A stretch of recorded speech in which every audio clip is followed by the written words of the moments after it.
And we're back. Hello, hello. Hmm.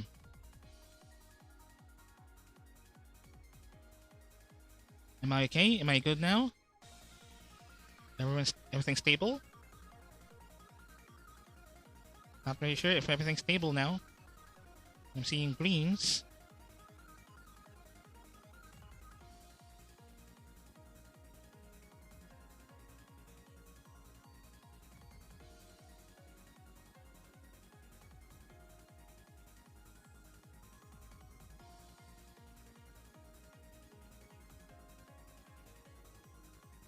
Okay. Looking at things now. Checking if everything's good. Alright. Hello, hello. Am I good? Am I good? Are we still dropping frames? Are we still stuttering? Lagging? Not really sure if we're stable now.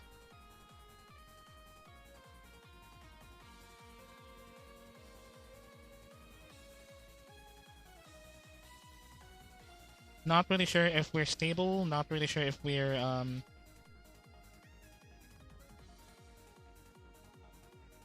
good.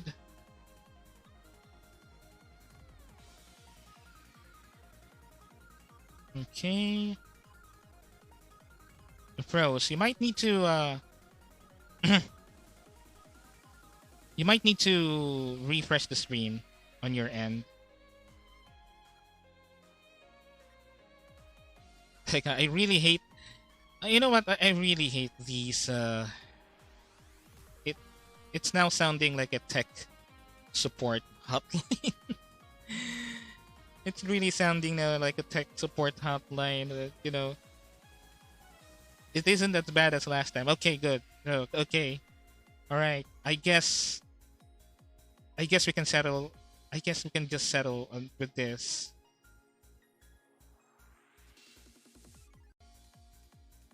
So I think we can just work with this then. In the meantime. So again, I'm really sorry. I'm really sorry for the not so good connection there. Hello, Static. Don't woo me. Stop wooing. Welcome to the stream. Guten Tag. How are you? Yeah, me, I'm having some really rough connection issues. I really hope that by me resetting everything, should be working just fine now. Hopefully. Hopefully.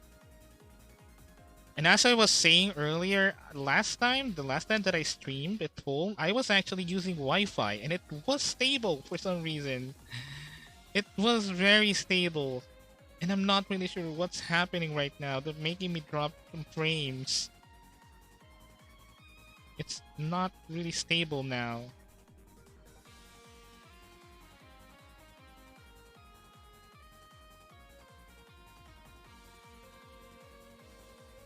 But at least it's better now, right? It's actually a little bit better.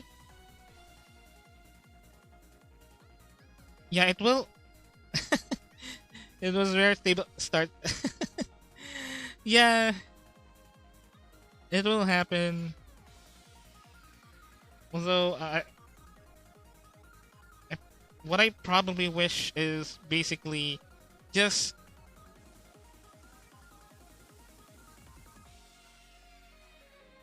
making sure that everything is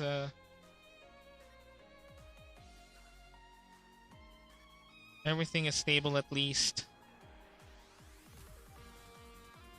Okay, it's not as bad as before though. It seems to have helped a bit. Okay, okay, we're good. Now, I just to let you know, just to let you know, I did drop the FPS to 30. Yeah, I did drop the FPS to 30 FPS from 60, so you might see a little bit of the difference on how I move. Otherwise, I did just make some adjustments with the uh, with the speed and stuff, with the bitrate and stuff. Earlier, it was like 3 words you would buffer. I'm really sorry. I'm really sorry.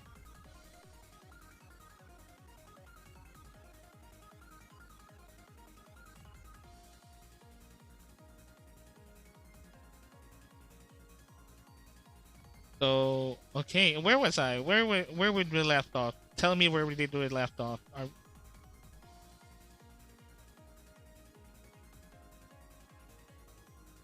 I think we left off with biking, I guess. Ah, stutter wasn't as long as before. Okay, all right, that's good. As long as we are stable enough.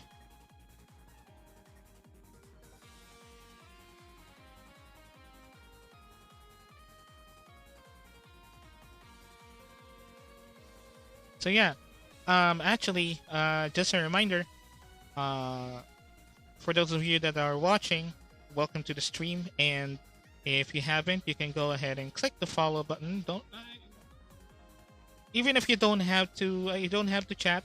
That's perfectly fine. If you just wanted to watch, that's perfectly fine with me as well. You can just click on the follow button on the bottom, so you would be at least notified whenever I'm live. And just share it with your friends if you find this quite entertaining. You can go ahead and share it with your friends so they can watch it. Or maybe if you have someone that might be interested with someone like me, you can go ahead and share the stream with them. Bro, I forgot I already followed and nearly unfollowed. That's my trick like. If that's perfectly fine. If you want to unfollow, I will not force you. As long as you follow. As long as you follow after.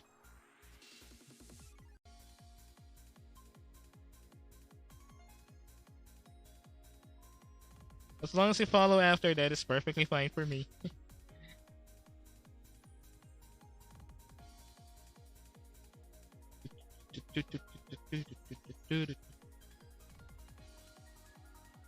Okay. I'm monitoring and it seems like what we are actually stable.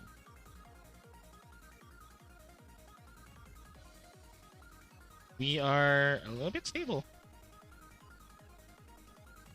So far. So good. Oh. Just when I said it. Just when I said it.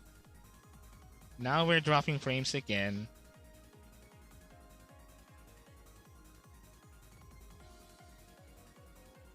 Although it's not as much as before, I guess. So I guess here's what we're going to do then. Just to make sure I have like a live monitoring of how my stream is working, because I don't want to watch my stream. Just in case.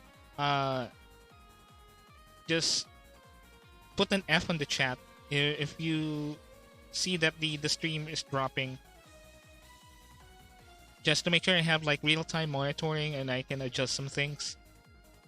Although right now, unlike earlier, I think we're a little bit stable, more stable than 4.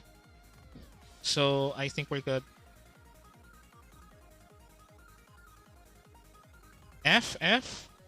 How about the others? Don't one guy me. Don't you dare one guy me.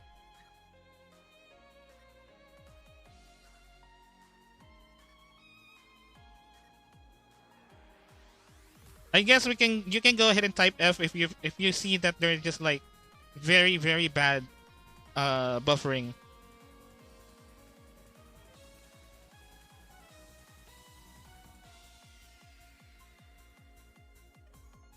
I am one guying you, yeah. I thought so. That's what I thought. So okay, what else can we talk about? Let's see. Just gonna. It stopped buffering on my end. Okay, that's good. That's good. As long as we're stable enough. I'm stable enough. The connection is stable. Excuse me. the connection is stable enough for me to at least talk. I guess for gaming we might have to do it another time. I just needed to make sure that everything's stable first. Yeah, it fixed itself now. Okay, good, good, good. All right, at least we're a little bit more stable than before, and that's good. So I guess what else? I talked a lot of things about biking earlier. Have you watched a show called Megas SLR before? Yeah, I did watch it in Cartoon Network. Although I didn't watch it religiously. I didn't watch it religiously, but I did watch it. Maybe an episode or two, and I actually love the concept. It's a basically a transforming robot. Uh, but what I love about the concept is uh, the fact that the robot itself, the head is just literally a car, and everything else is robot. I actually love the design of it. Although I didn't, as I mentioned, I didn't really watch it religiously. American anime, yeah, you could say it's American anime. It's just it has anime aesthetics, but it's still Western for me. What's American anime for me as a standard is Avatar, Last Airbender. For me, that one is like my standard for uh, what an American anime actually is.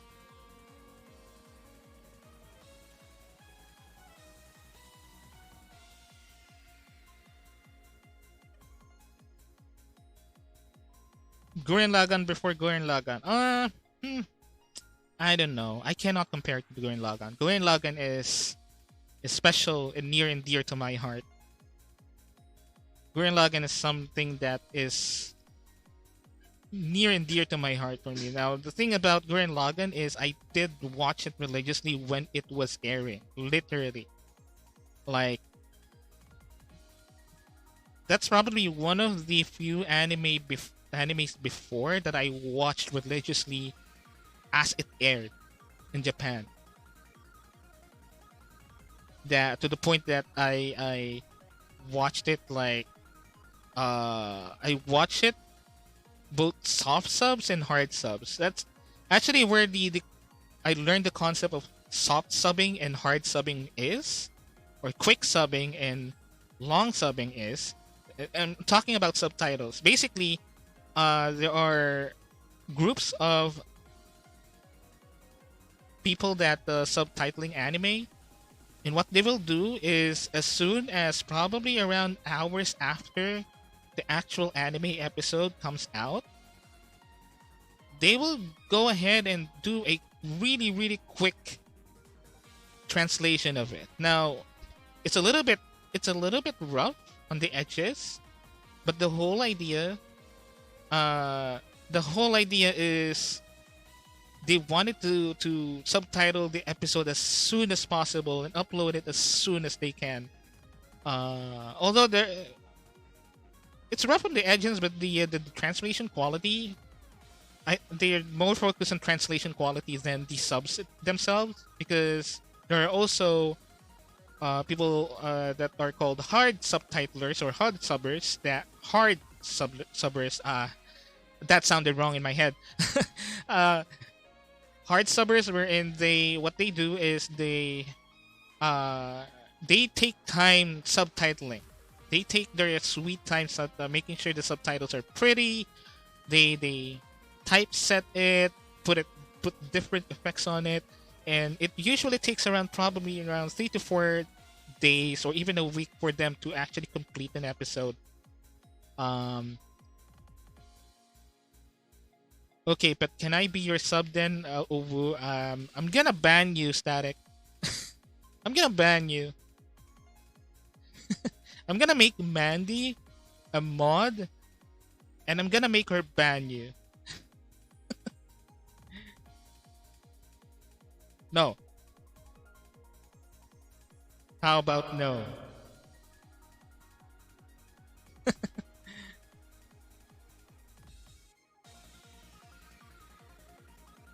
No subbing here, no doming here. This is a family-friendly stream. Although I do curse sometimes, this is a clean, family-friendly stream, okay? Alright? Good. Oh, come on. Nah. No. I'm gonna make Alamandy a mod, and she will go ahead and ban you. So my hands will be clean. I don't have mods yet, but I might make someone a mod. I might.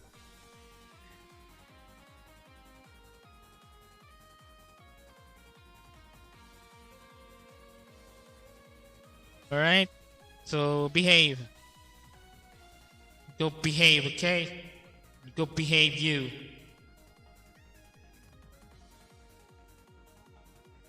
This is a clean, family-friendly stream. Just make sure not to drop the soap. There's no soap here. There's no soap. We have liquid soap. There's nothing to drop. Okay? I made sure. I made sure. I made sure there are no soap bars here. We use only liquid soap. So there will be no dropping of soap. Okay? Yeah, body wash. We are body wash. We are a body wash stream. We are a body wash stream here.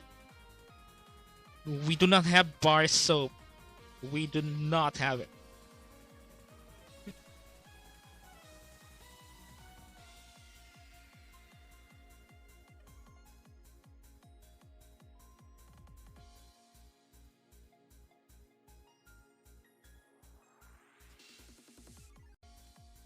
Okay.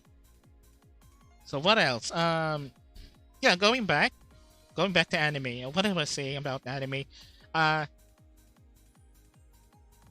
Gurren Lagann, as I mentioned, is near and dear to my heart. That is like the anime that I religiously, and I mean religiously to the point that I watched it every week as it aired.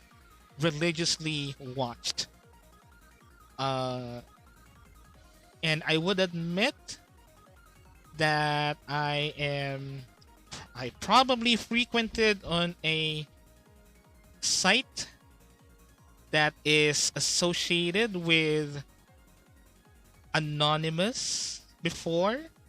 I may or may have been visiting that site, but not any other boards. Mind you, I only visited the anime board from that site because there are discussions there about Gurren Lagann, and that's it.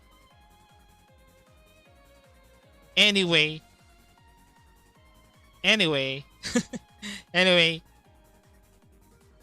uh, I'm only there for the discussions, nothing more. I didn't look at any other boards beside the anime board.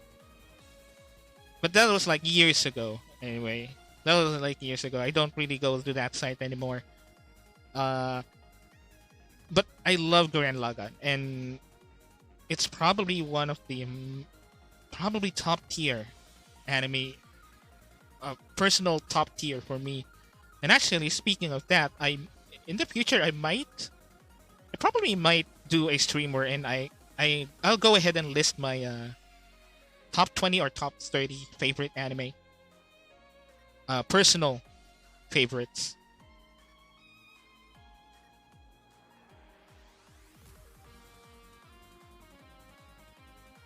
So that could probably be a very interesting stream.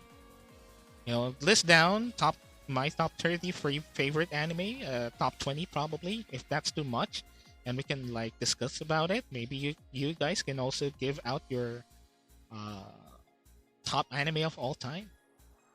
Yeah, that'll be good.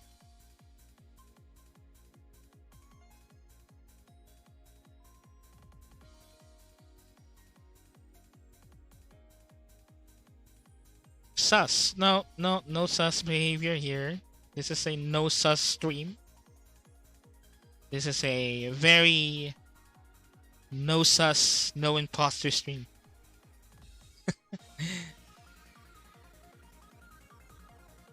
Okay, what else? What else is on the docket? Let me check. Okay, another thing that I wanted to talk about today is social links. And what I mean by social links, if you notice on the stream starting, the breaks and the ending cards, I don't really have any social media links that I can give, at least for the moment. It's because I'm rebuilding them. Um, I'm gonna build like a dedicated social media account that I will give out for the stream. This is along with the official YouTube channel and the uh, any other things. Like probably Instagram, but I never really use Instagram. Honestly, I never use Instagram, but maybe for, making the stream a little bit, you know, getting new people to watch the stream. I might do. I might go ahead and make an Instagram account, but no, there's no assurance, no guarantees that I will do an Instagram account. Although, uh, YouTube and Twitter are in the works right now.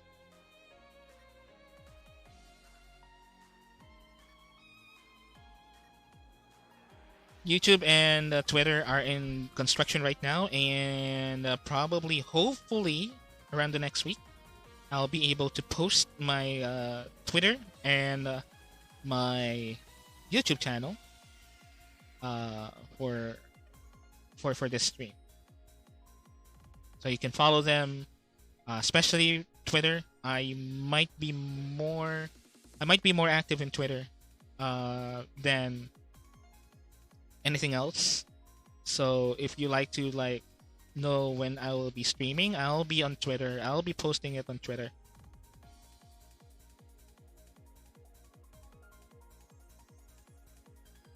Ika Musume and Disastrous Life of Psyche K. They were both my first anime. Those are very recent. If those are your first anime, those are very, very recent. I didn't watch Psyche K, but I did watch Ika Musume. Ika Musume, I love Ika Musume. Yeah. I watched it right during the time that it was literally airing as well. That also is an anime that I watched while it aired because it's so good. It's a comfy. It's funny. It's a funny anime about a squid girl that wanted to invade the world of the surface world, only to be only to be made fun of humans.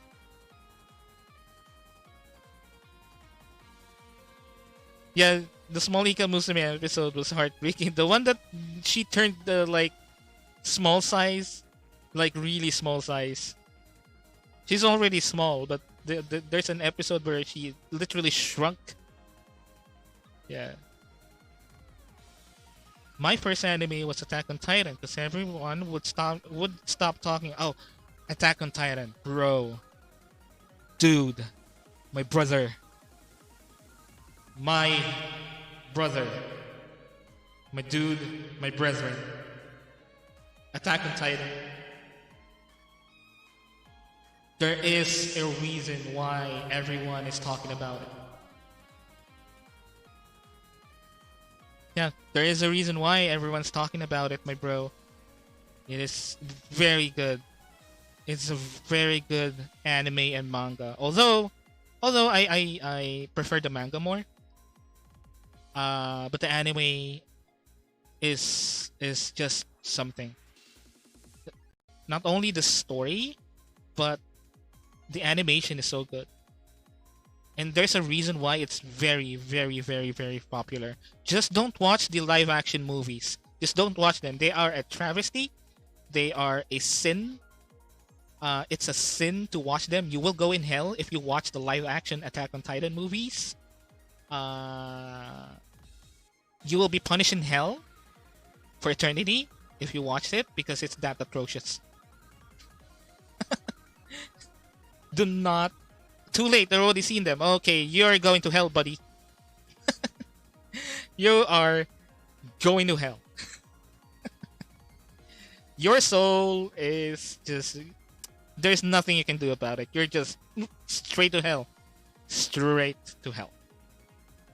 Just kidding. But I'm not kidding about the. I'm not kidding about the anime, the live action being bad. It's actually that bad.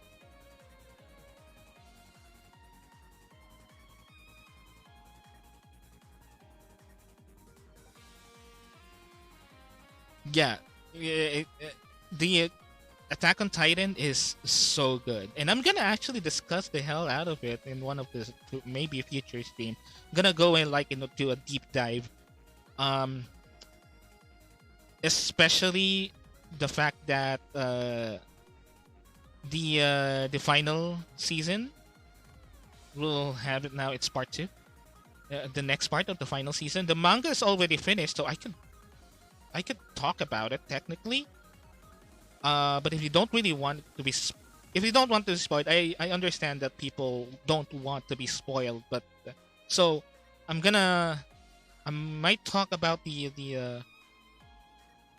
Attack on Titan anime in a later time. Now, if you don't really mind spoilers, I might talk about the manga because the manga, I actually prefer the manga than the anime. Honestly, the manga for Attack on Titan provides so much context on what's going on that the anime, for some reason, sometimes cannot convey or does not convey. Although the anime has its moments that it enhances, there are moments in the Attack on Titan anime that it helped enhance scenes from the manga. It helped enhance some of the scenes in the manga to a point that it is a masterpiece, and a making the anime a must watch. But if you wanted like a little bit more context on what is really going on, you should go with the manga. And I think that's actually most of the time that I would say when it comes to manga to anime adaptations.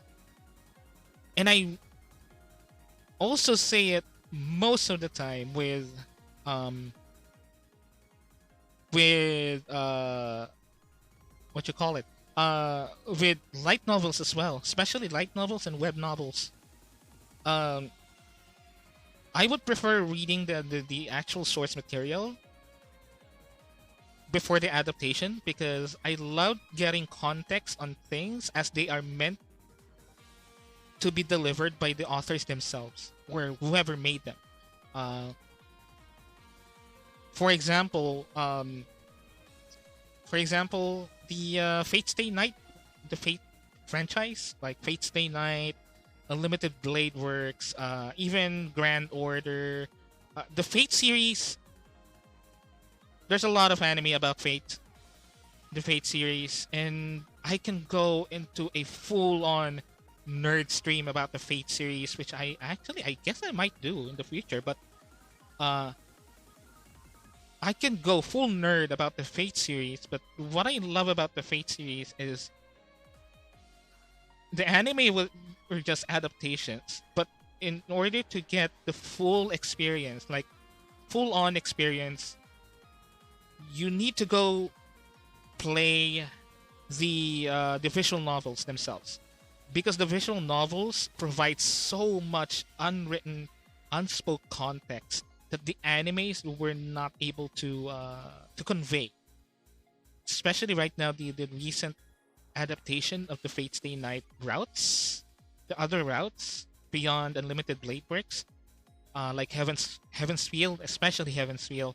There are a lot of things that they didn't explain in the anime that the visual novel explains in so much detail. And if you play the novel, if you play the visual novel, you would understand a lot of things of what is happening in the anime that was either not communicated directly or not spoken directly.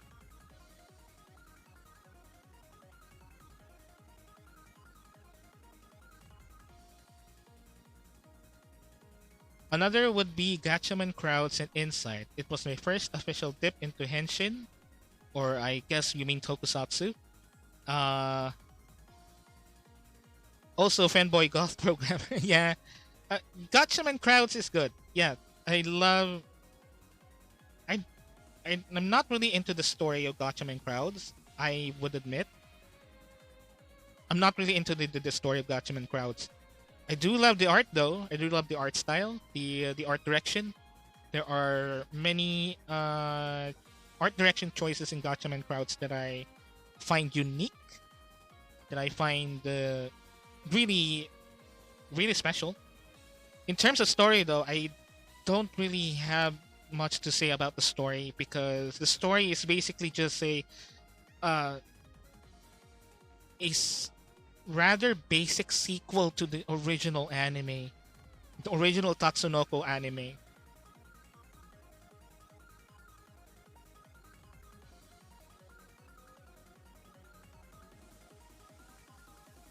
But yeah, Gatchaman Crowds, I still would prefer the original Gatchaman anime, the old anime. Not because I'm a boomer. Not only because I'm a boomer, because I am a boomer. But the just the just the story of Gatchaman Crowds didn't really grab me.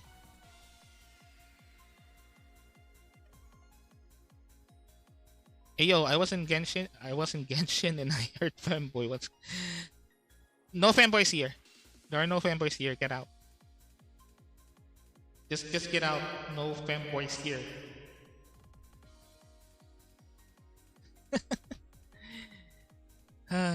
Stop that wordiness.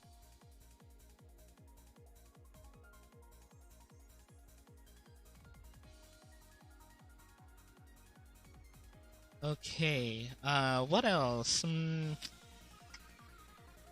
Okay, I got lost in the huge tangent anime. Yeah, one probably. Yeah, probably one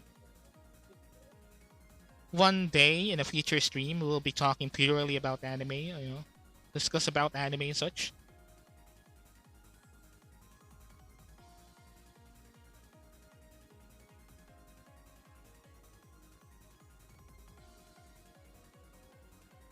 What's your thoughts on Spy X Family? Honestly, I haven't really watched it. I haven't really watched it. I heard a lot of good things about it. Um, I know the premise, kind of know the premise, but I haven't really got to watch it. And to tell you the truth, I haven't been watching anime for quite a while. I think the last anime that I watched was like Overlord, the new season. But that was just one episode of the new season because I'm quite busy. I don't really have the time to watch anymore. Maybe after this I'll watch some, but I haven't really watched the more recent anime. Um, most of the anime that I watch though are like older ones that I haven't really been able to watch.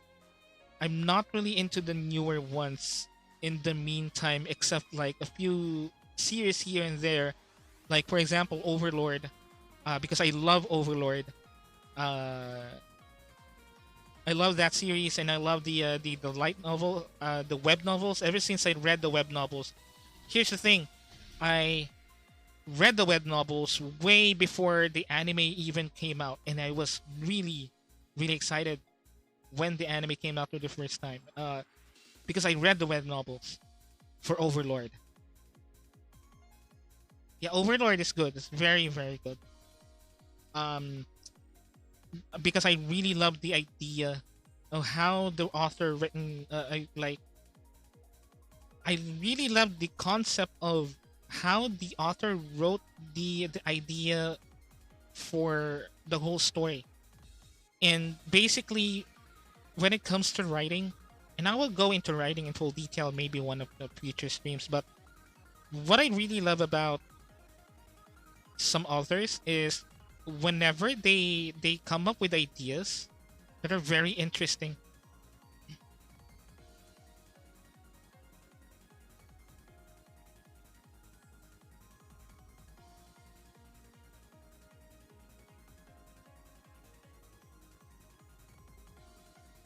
the dwarves being great shame to the Dawi, abandoning the art of runecraft. Yeah, I mean they have the reasons. They have their reasons. I would understand the side of the dwarves. They have their reasons.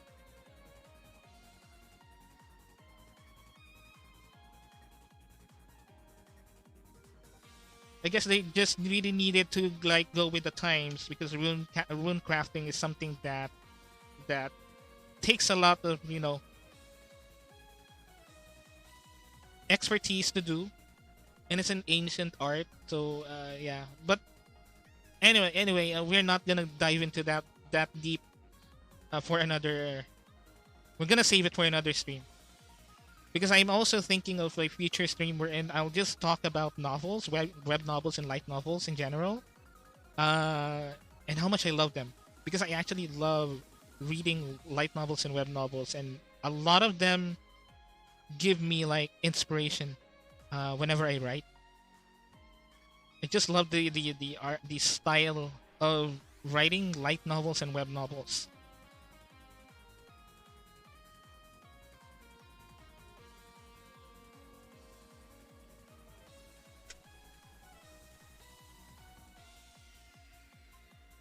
What else? But anyway, we've gone in a long tangent. I was talking about social links earlier, so I was so going back as I mentioned, Twitter it's coming. The YouTube is coming. I'm just gonna have to make a few more adjustments. Although, if you notice at the bottom of this the stream, I did add a link to the VOD page on YouTube. So it's basically so that you can watch the VODs that I'll be uploading. Um, if you missed the stream, for example, you can go ahead and watch the VODs if you like.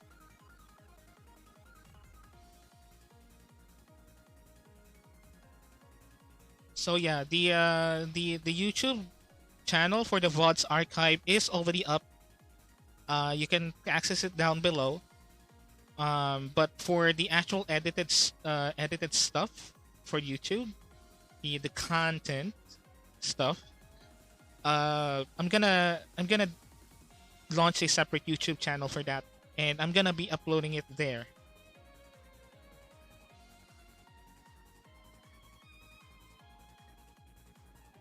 And anyway, for Twitter, I'm gonna be working on that as well,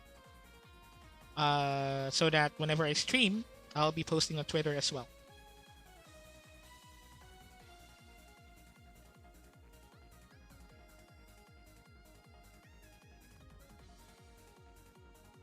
P.S. What is this music? That's a good question because this music is a royalty-free music from a website that I downloaded. It's actually a Japanese website, and I love that website because it provided a lot of music for free.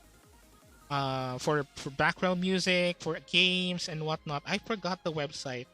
Uh, I forgot what is the website. I might be able to search it on my history. Um, but it's basically a Japanese website where you can download a lot of uh, background music for games, or in my case for streams. Uh, I forgot the website. I'm sorry. I don't know if I can pull up the website again. I'll try to find it, and I'll try to post it on the stream information at the bottom. I'll add it on the stream information.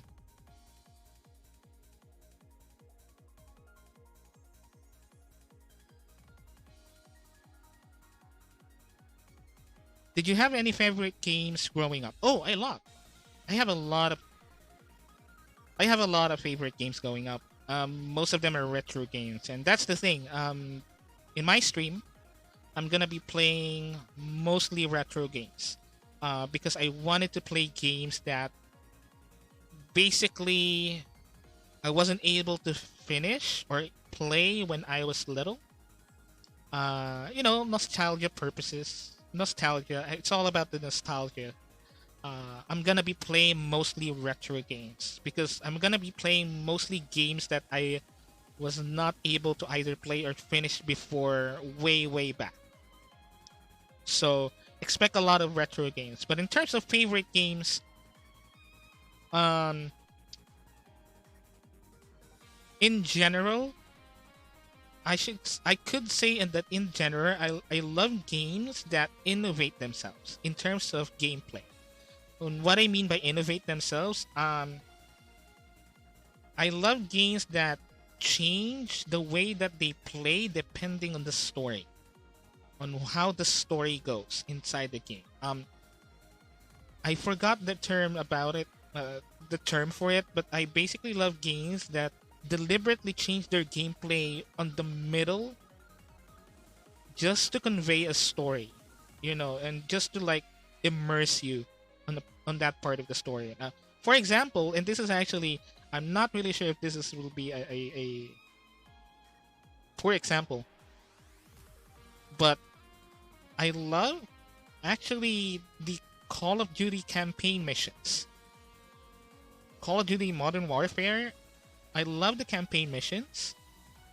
Not only because I play shooter games, but because almost in every Call of Duty Modern Warfare single player campaigns, what they do is at some point in the game, you will be changing your gameplay depending on what part of the story that you're in. Now, for example, there is this like, I forgot if it is Modern Warfare 2 or just Modern Warfare, wherein there will be this part of the game, and I think it's always has been in every Modern Warfare game.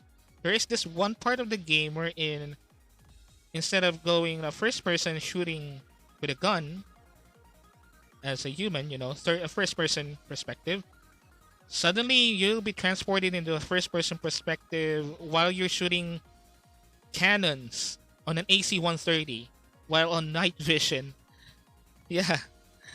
While on night vision, and someone is just calling out like targets for you, and you can just obliterate people using an AC-130's cannon or missiles or whatever. I love those moments because it's like the game itself changes to immerse you on what part of the story that you are in. So I love those kinds of games wherein they change themselves almost completely, even sometimes, depending on what part of the story that you are in. So I love games that have mini games on them. I love I love games that you know changes genres every now and then at some stages. Yeah. I also love. Uh, well, I think it is obvious at this point that I love story-driven games. Doesn't matter if it's third person. It doesn't matter if it is retro or first person. I just love it. I just love story-driven games that focuses on story, and the story itself informs the gameplay. I love those. I also love simulation games like Truck Simulator, Power Wash Simulator, Goat Simulator. I love simulator games. I love sim games. I love Sim City, city building games. I love those, and I might play those on stream. So I love those kinds of games wherein uh, the gameplay is immersive in terms of like it's literally immersive. Because there are too many games that they say that they are immersive, but they're not. Because what they do is their gameplay is stuck on a single genre. Uh, no matter what part of the game it is, if it is a third-person shooter, it's just a third-person shooter. But they will say that it is immersive. But there are games that are literally immersive because it either simulates the activity exactly, or it simulates aspects of a certain activity, or the story of the game itself informs the gameplay. So I love those types of games.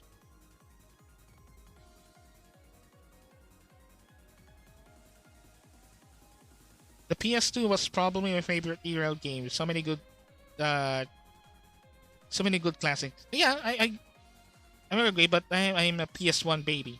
I'm a PS1 bro, man. I'm a PS1 person. I still love the PS1. I always loved it, not because it's nostalgic, but because uh, that is the point for me that I said games are starting to get awesome. Games are starting to get really, really innovative. That's the point where I said that the PS1 era, because the PS2 for me is just improved PS1. That's I know it's sounds a little bit basic.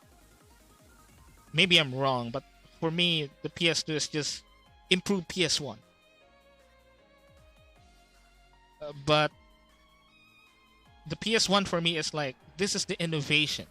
This is where it started. This is where innovation started in terms of like how games are back then and how games are now. It's just like the NES, the Super Nintendo, and the Nintendo Entertainment System. The Super NES is just basically an improve. The Super Nintendo is just an improved NES for me. It did it did some innovations, but it it it did some innovations, but it's not like the turning point.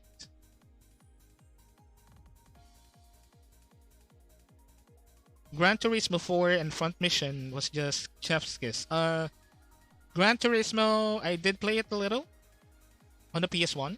I did like it. I actually liked it, but I'm not really into racing games. I'm not much into racing games, honestly.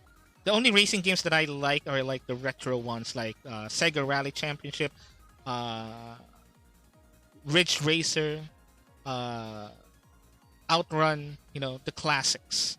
Most of them from Sega. But the more simulation ones, I'm not into it. Uh, but the more that are more arcadey, I love them because it reminds me of the arcade days. Outrun, yeah, Sega Rally Championship. Those are chef's kiss for me because it reminds me of my arcade days where I literally would play them almost every day. Going to the arcades.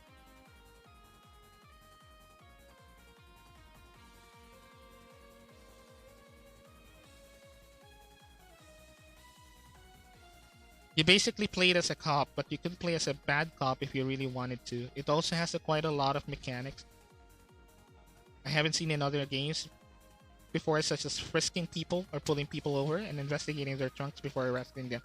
Oh, you mean true crime? Oh, okay. I haven't really played True Crime New York, but I'll check on it. I'll check. I'll check.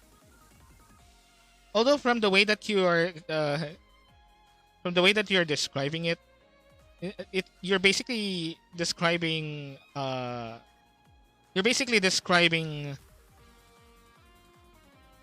GTA roleplay, GTA 5 roleplay, because GTA roleplay, GTA 5 roleplay is basically that. You also sometimes play as a police. You can even play as a criminal, and you roleplay it out.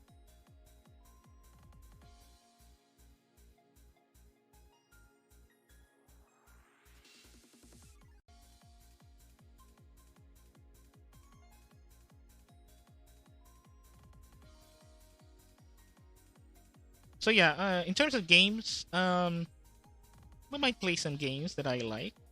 We might play some games every now and then, but I do love some games, but most of them are like retro games. I love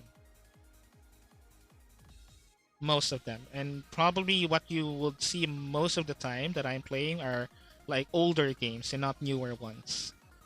I might play newer ones, but it's very not guaranteed, I should say.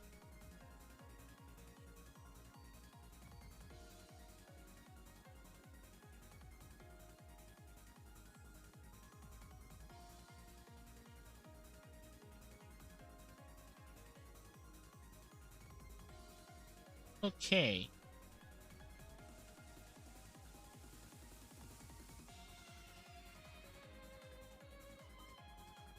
Again, I'm a little bit I am a little bit concerned with the stream. I think we're good so far. But anyway, guys, again, a favor if you're seeing that the stream is really dropping down on frames or being unstable, just let me know in the chat, please, so I can make some adjustment. I'm trying to monitor this, uh, and I'll see what I can do off stream to make it a little bit more stable. I had a fun game in the PS1. I think it was Time Crisis. Dude, bro, Time Crisis? Time Crisis, really? Bro, my dude, my brother in battle, my brother in arms. I heard Time Crisis. You probably said one of the probably my most favorite shooting game of all time, man. Bro. Let me tell you, Time Crisis is my jam. As a matter of fact, way back then when I had the PS1, I literally had the Namco gun.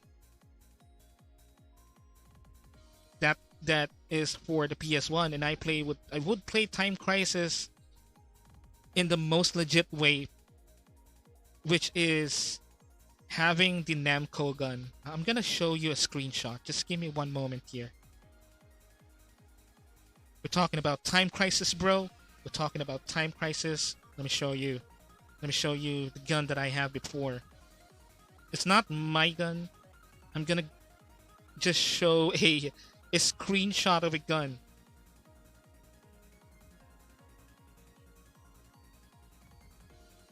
But I had this gun. I even have the box. I'm gonna show you the box actually. The box that I have, literally. GunCon, yeah. It's called the GunCon. And I literally have it for the PS1 version of it. Bro. And what's good about it is I have also the CD. I have the CD that comes with a box set. Let me open this one up.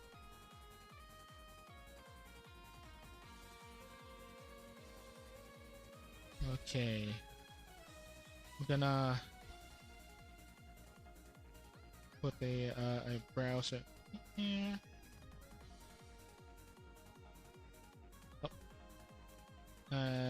Just give me one moment. I'm gonna show you.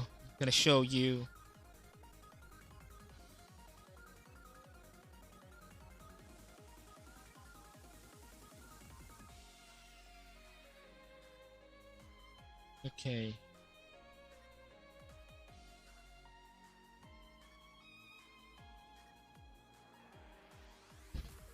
Just give me one moment.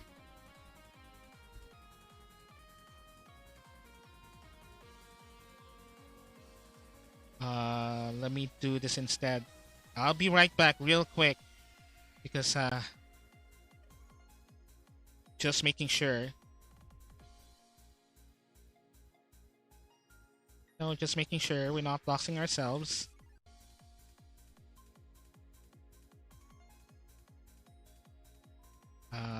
Almost done.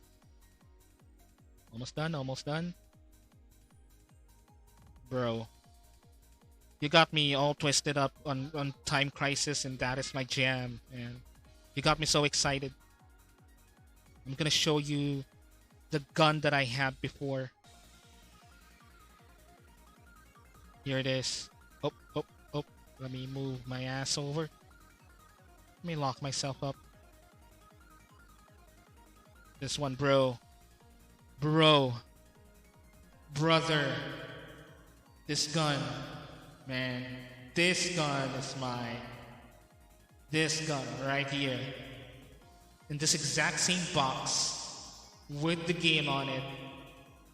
I finished Time Crisis over and over again. Over and over. Because you know what? Because you know, I played this game before in the arcades.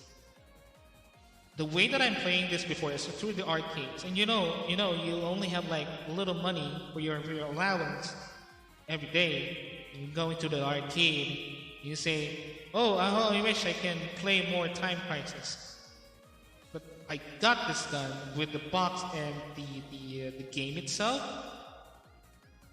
and oh my god, it changed everything. It made me a Time Crisis freak. A Time Crisis freak. It made me finish the game so many times that I made challenges to myself like I'm not gonna get hit, run. I'm uh I'm gonna be reloading less than 1 minute runs. I'm gonna take cover less than 1 minute runs, I'm not gonna shoot anything specific run to speed up some stages run, something like that. But yeah, this is my jam.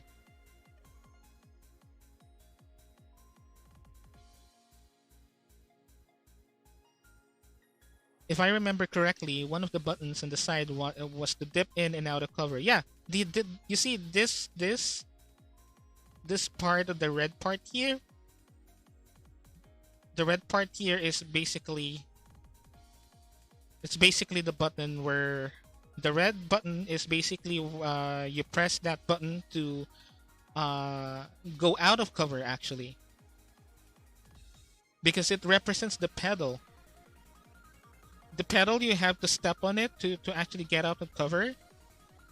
The red button does the same thing. So you press it and you hold it and you get out of the cover and you shoot bad guys. And when you ran out of bullets or you want to dodge out of danger, or yeah, you would release the button and it will also reload your gun. It's so good. It's so good, man. Even nowadays, I still play Time Crisis whenever I go to the arcade religiously. I still play them. Even the newer ones, even the latest one, I still play them. Time Crisis 5, I think, is the latest one. I still play it. But I get really excited whenever I see the original Time Crisis 1 cabinets. Whenever they're around. I think there's only like one or two places that I know that the original Time Crisis cabinets are around. But I play them religiously. Because I love Time Crisis. You got me really excited with Time Crisis, bro. I love it. Love it. It's amazing. Time Crisis. Time Crisis. And actually, speaking of Time Crisis, I think I heard, I came across this gun called the Sinden light gun. And what it does is basically allows you to play like shooting games using light gun games, basically. Because a little bit of an explanation about light gun games. They are called light gun games because they use light to. They use light to determine if you hit an enemy or not with your shot. What it does is it would flicker for a split second, and if your sight is aligned with the white square when it flickers, using like a light sensor, it means that you hit the enemy with your gun. You shot the enemy successfully with your gun. That's how basically like how a light gun works. It determines how accurate you are, or if you're shooting the target using light with the light sensor. And this is also basically what Time Crisis does. This thing right here is also a light gun. It also relies on light sensor technology to actually determine if you shot someone, if you shot them accurately.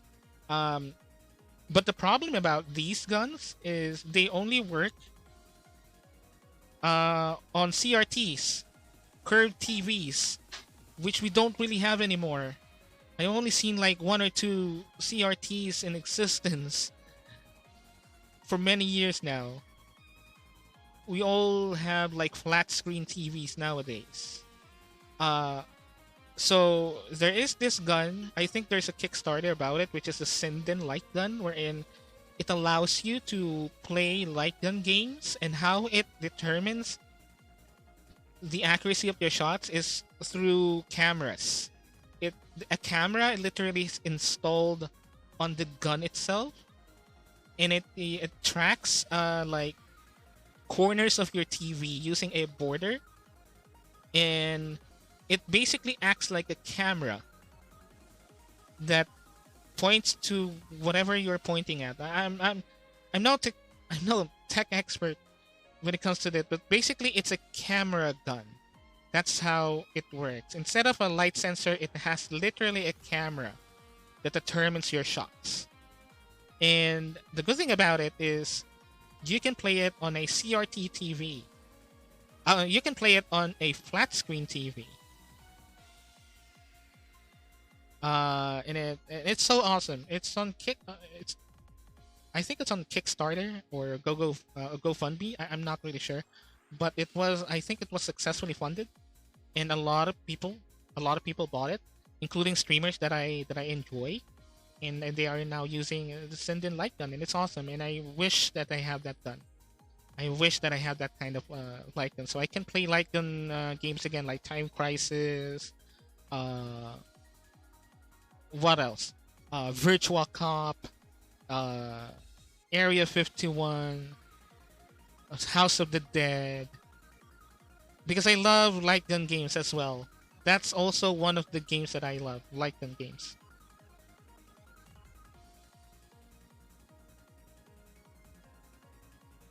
I wish I still had my game, but sadly, when I heard I had to move towns, I couldn't bring my consoles with me, and I had to leave Time Crisis behind as well. Oh, that's so sad. That's really sad. You could have at least. I wish you could have like at least a chance to even sell it to someone else.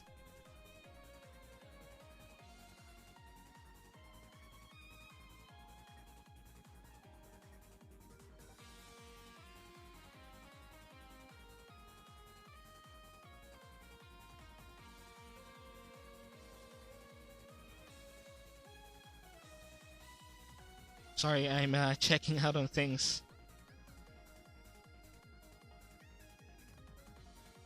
Okay, let me close this one up. Boop. Right. So where are we? Again, I went into a tangent because I got excited at Time Crisis.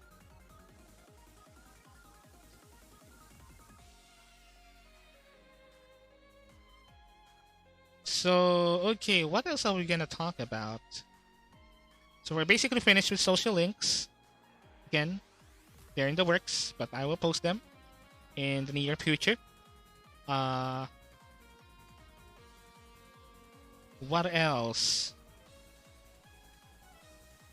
Oh, future plans. Actually, future plans for future streams. Um, I do have some plans in future streams. I think I discussed a little bit of them, some of them earlier.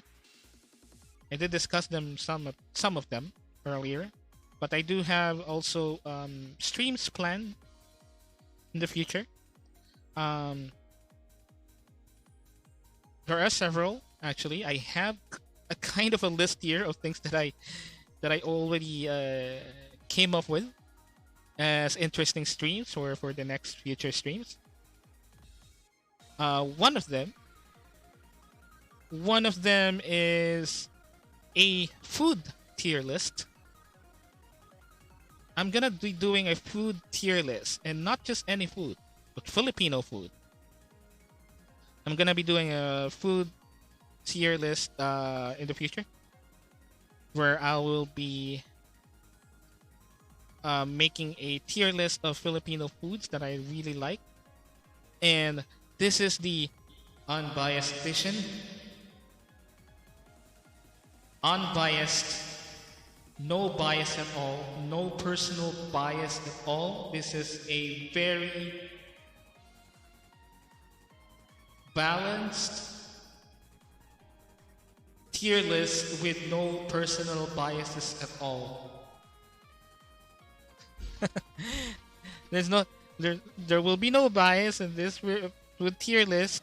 There will be no personal favorites because I just love eating food, and you'll also get to learn about more about Filipino food, especially street food. Because I think I'm thinking I will be making a tier list of street food, or maybe I can go first with main dishes, viands, and main dishes of Filipino. So you can have an idea of what we actually eat, what weird things that we actually eat. And I'm gonna be making a tier list. So that's one of the things that I'm planning on the future streams. Also, yeah, that will be fun. That will be very educational.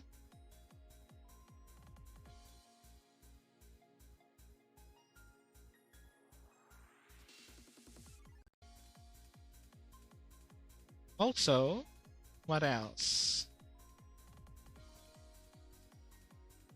I'll be down to watch the stream. Yeah, yeah, it will be very, very educational, especially for non-Filipinos, because you'll get to see what we actually eat. Uh, things that we usually eat, not just adobo or sinigang, the usual. I think a lot of foreigners would know adobo or sinigang at this point because they're really popular foods, or even sisig, because those are really popular foods even with foreigners. But I'll be introducing more food that we usually eat that are not really well known. Now I'll be making a tier list, if you may.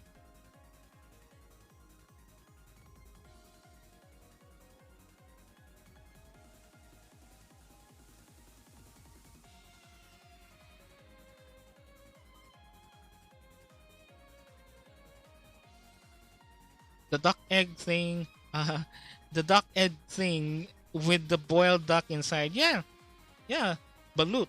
Yeah, I think a lot of foreigners already know what balut is, really. But tell you what, I'll let you in a secret. I don't really eat it. Even I don't eat it. Even I don't really like it because it's a duck. It's a it's basically a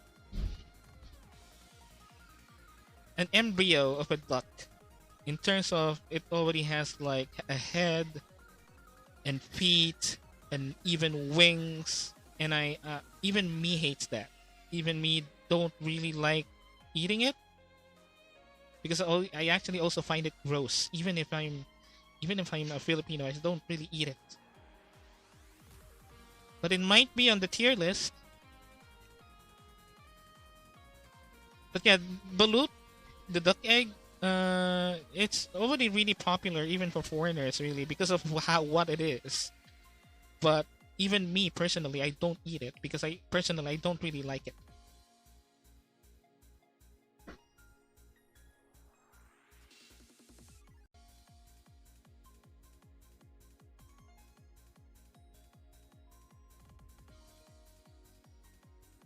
But yeah, as I mentioned, there'll be a Filipino food tier list, so watch out with that. Probably around next week. Maybe what we can do that next week. That'll be fun. I'll put that on the schedule. And also, there will be. I'd be down to try that one day, but yeah, it looks freaky. Yeah, it's really freaky. They don't even eat it. So yeah, I might rank it really, really, really low because I don't really personally eat it. But I eat a lot of street foods. I eat a lot of even exotic street foods, but not balut. I don't really like the. I don't really like the concept of it. Yeah, I did eat balut, and it does taste like soup. It has like a certain flavor to it. It has like this umami. Uh, but the whole idea about eating a duck embryo isn't really for me.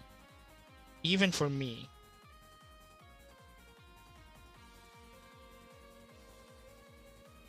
But it is true. It apparently it does taste like soup, and it's really good if you put like spicy vinegar on it and a little bit of salt. It's really good. It's really good. I just don't personally eat it all the time.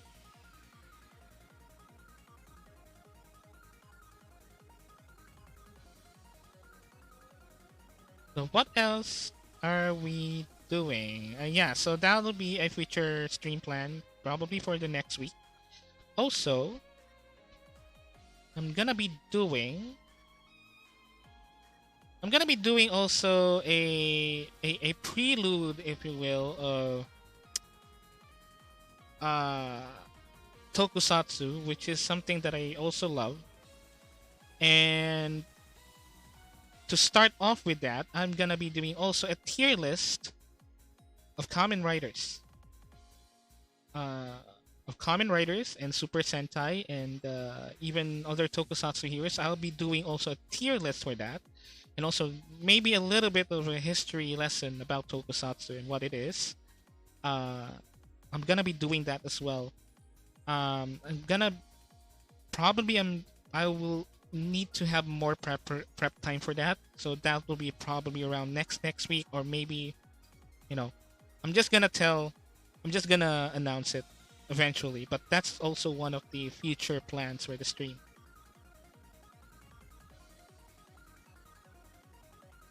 So basically a some sort of a primer or a what you call it, a beginner's class with tokusatsu, and what it is and what is this really like.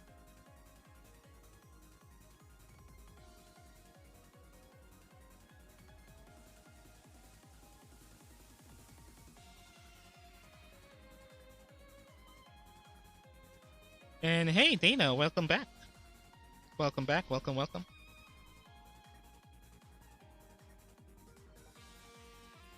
Do you think you'll do a stream eventually about the basics of table plop and setting up character sheets? Actually, yes. That's also one of the main things that I'm planning as well. What I'm trying to do actually is I'm gonna have to talk with the creator of table plop, because I wanna like ask some permission to stream what table plop is and do like a basic tutorial on how to use it. Uh, but yeah, that's one of the actually my plans for future stream is to make some sort of a tutorial. But I'll have to talk with the creator of that website and see if I can get some permissions. But that will be also a good stream. That will be also a great stream to do, because I think a lot of people that uses virtual tabletops for their games, for their D&D games and RPG games, needs to know table plop and how easy it is to actually use. So I'm gonna do a some sort of a tutorial for that and how you can use table plop, the website, for running D&D games. That'll be a very interesting stream, I could say. Uh, that'll be a very good topic to stream as well in the near future. So as soon as I get permission, I'm gonna be doing that stream. But good suggestion.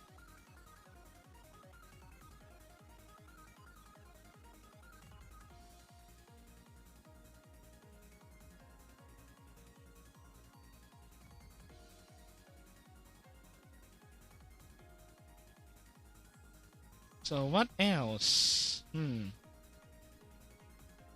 Okay. What else? What else? What else?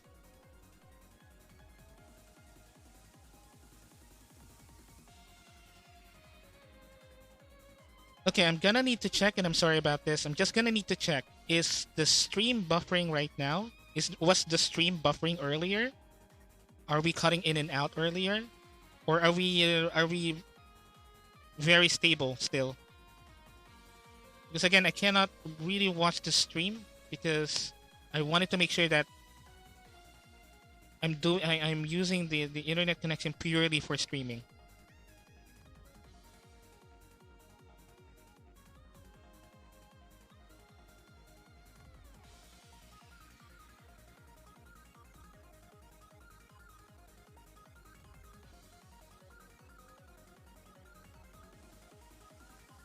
So just let me know if it stopped buffering for me completely. Okay. All right. How about the others? Just let me know because honestly I'm still seeing drop frames on my OBS. But I'm not really sure if I can trust this. Trust this OBS stat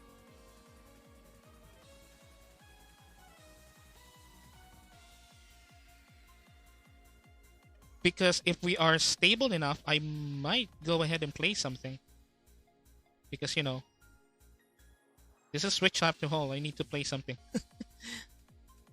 Although there are other streamers that just talk and react.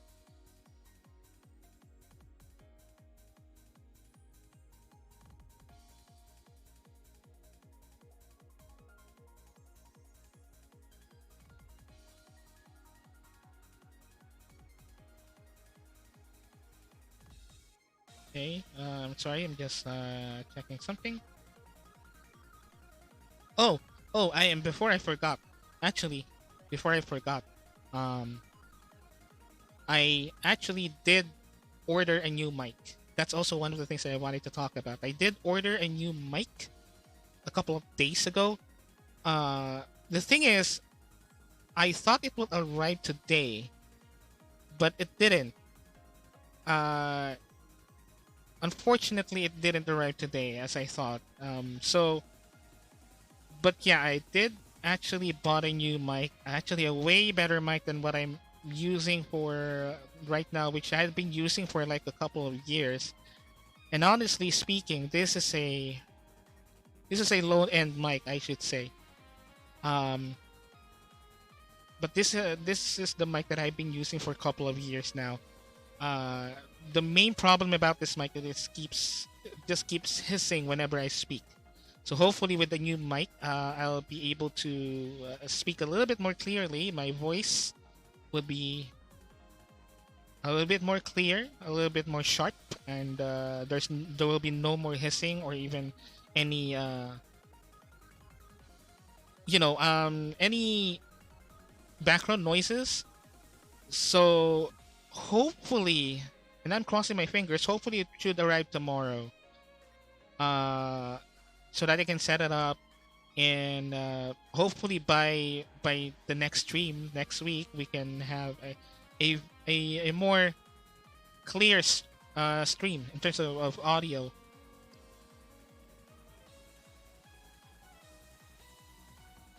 So hopefully it should arrive tomorrow.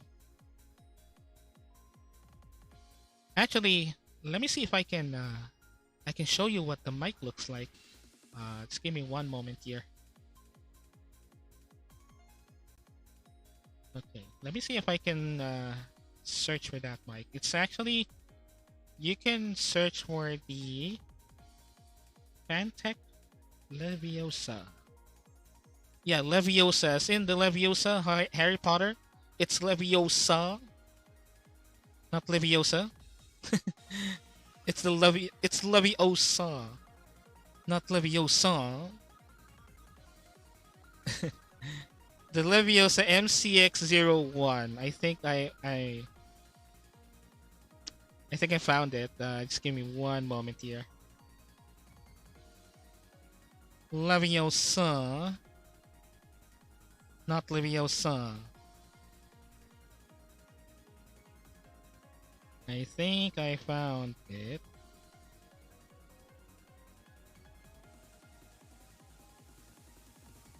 I need like a good picture. Some of these have like their prices. Uh, Here we go. I think this is good enough. Uh, this is what it looks like. Let me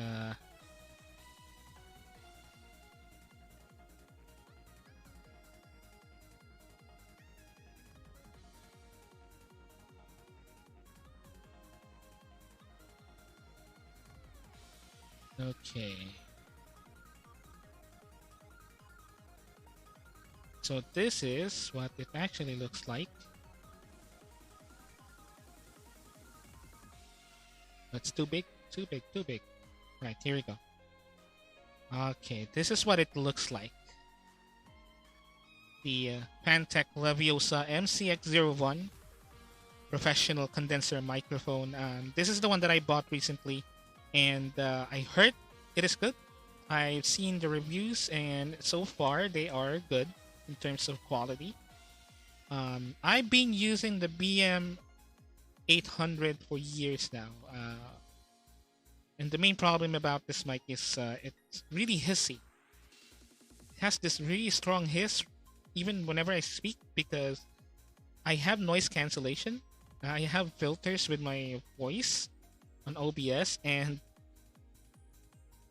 the thing is, no matter what you do, it will still have the hiss. It will actually like remove the hiss whenever I don't speak, but whenever I speak, the hiss would return.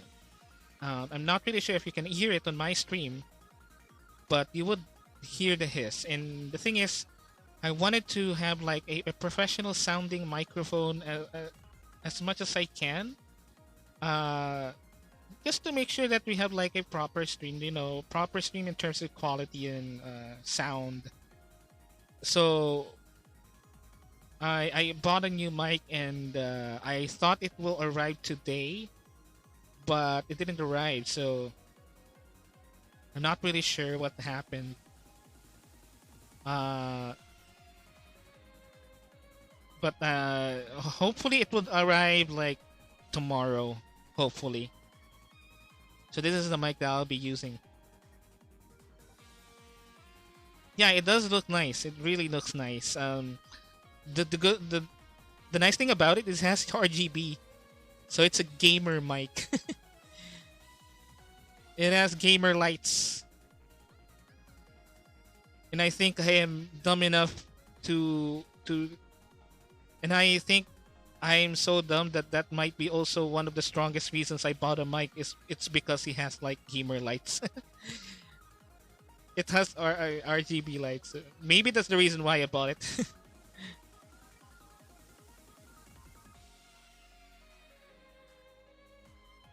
So let me move myself up here. Okay, here we go. All right. So yeah, hopefully that would arrive, and hopefully by the next week we can have like a much smoother stream in terms of audio.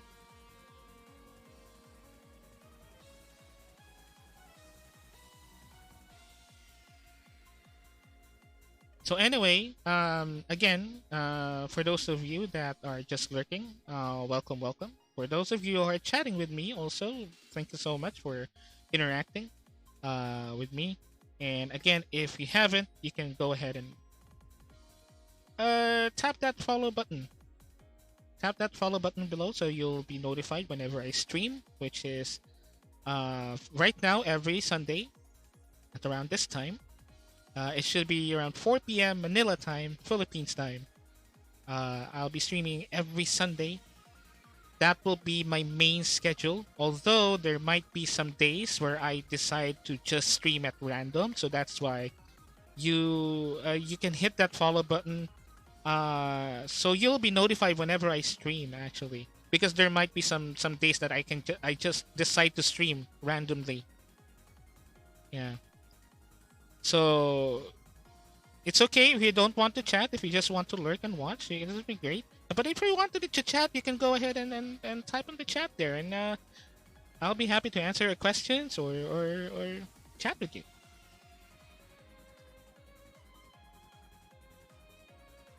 And also, if you haven't, you can also share the stream with your friends, with people that you know, and if you find this stream interesting, you can share it with others so others can watch me fumble into things, fumble into different subjects, and go into mile-long tangents about things. D&D session is gonna be good. Yeah, yeah. Once I get that new mic, D&D sessions, our D&D sessions will be so much better. And for those of you who don't know, I'm also a dungeon master. I also run D&D games. And speaking of that, actually, I'm gonna say something about D&D later. But I'm actually gonna have to step away for a bit. I'm just gonna get some water for hydration. And once I get, I'll be right back. Really, really, really, really quick. Okay, I'm just gonna get some water and take a pee pee. Okay, just don't go. Just stay there. Okay, good, cool, cool, right, cool. Be right back.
And I'm back.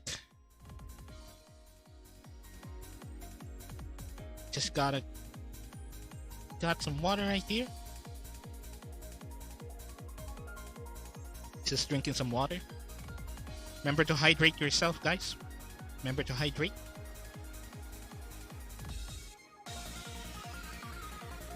Remember to not yourself dehydrate by drinking water every now and then.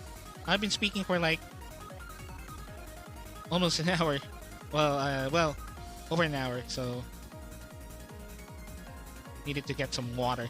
But anyway, where did we left off? Let me lower down my music here.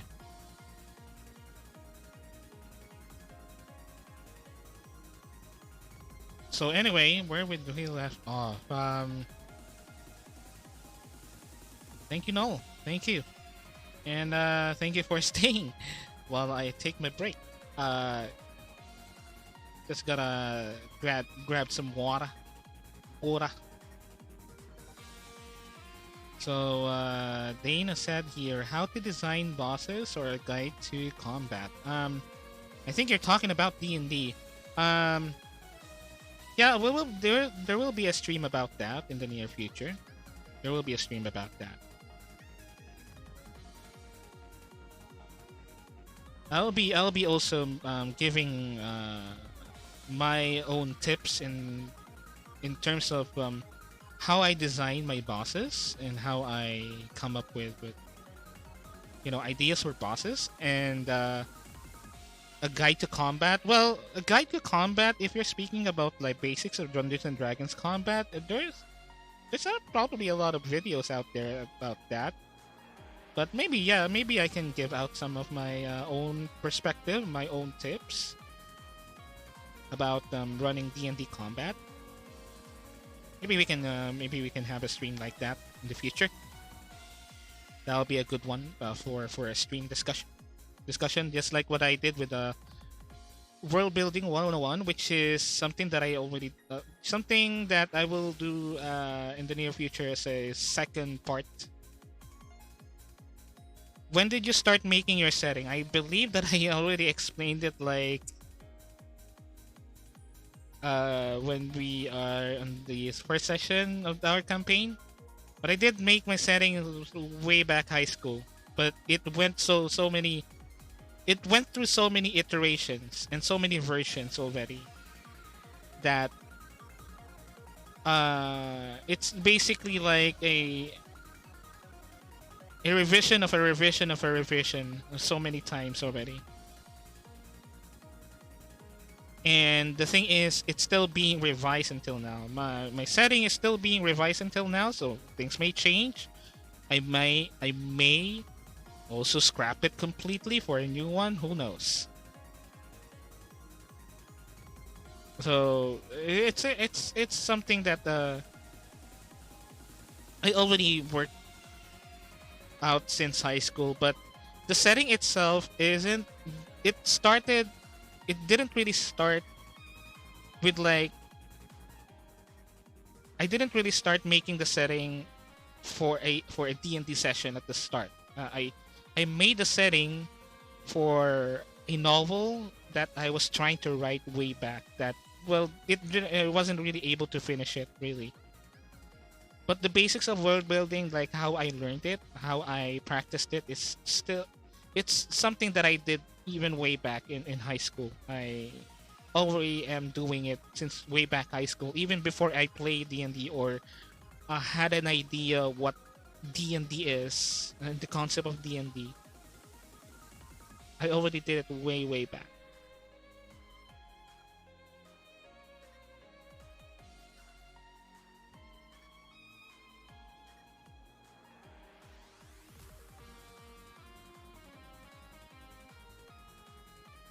So what else we're gonna be doing? Let me look at something here. Oh, actually,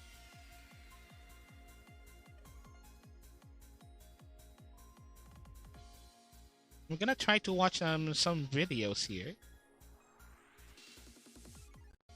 Maybe we can react to some videos because I actually wanted to watch some videos, and I wanted to actually react to some of them.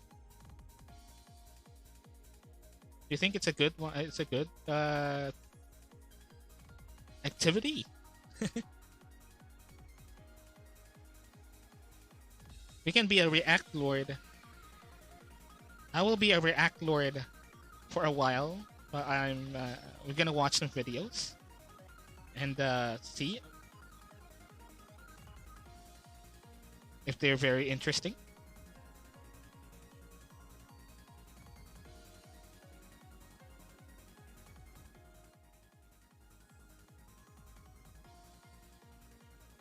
So I have a few videos here that I wanted to watch, and most of them are gameplay related. So let me pull up things here.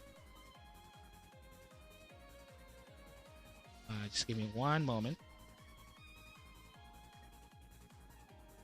But if you actually have some videos that is interesting to watch, interesting for us to react, you can go ahead and give me some videos. But I want to watch some videos that I wanted to react to. I'm just gonna search for them real quick. And if you're actually new here, you can also hit me up, with some links of some videos that we can watch and react.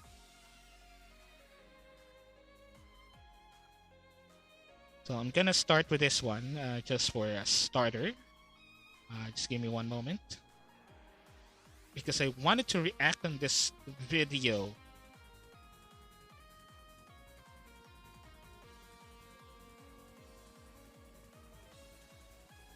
I think what we can do is to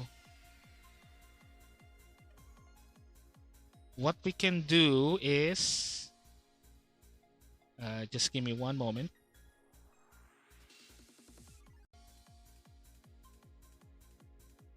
And again, guys, if you see that the stream is buffering or cutting in and out, just let me know, okay?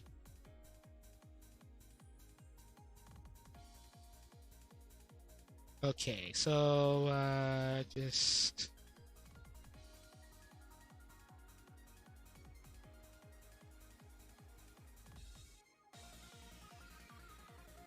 okay. Maybe what I can do is this.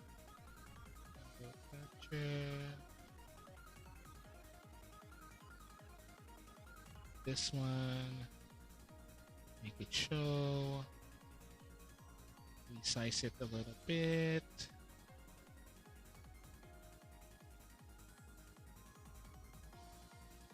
Actually wanted to react on this one because I haven't really seen it yet, and I think it will be very interesting to actually react to.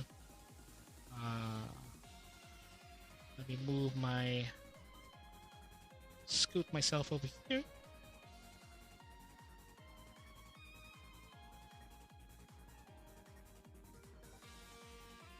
Okay, how should I do this?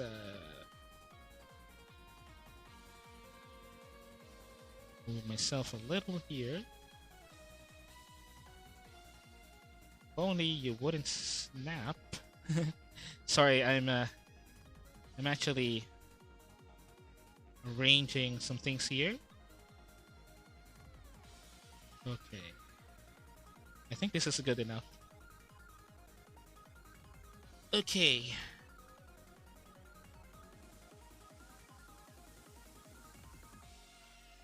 So what we're going to do, let me turn the music off. Okay, just make sure that the desktop audio is on. And I'm gonna switch. Alright. Okay. Maybe we can adjust. Go back here, make sure everything is visible. Alright. Okay, so just let me know if you can see it, guys.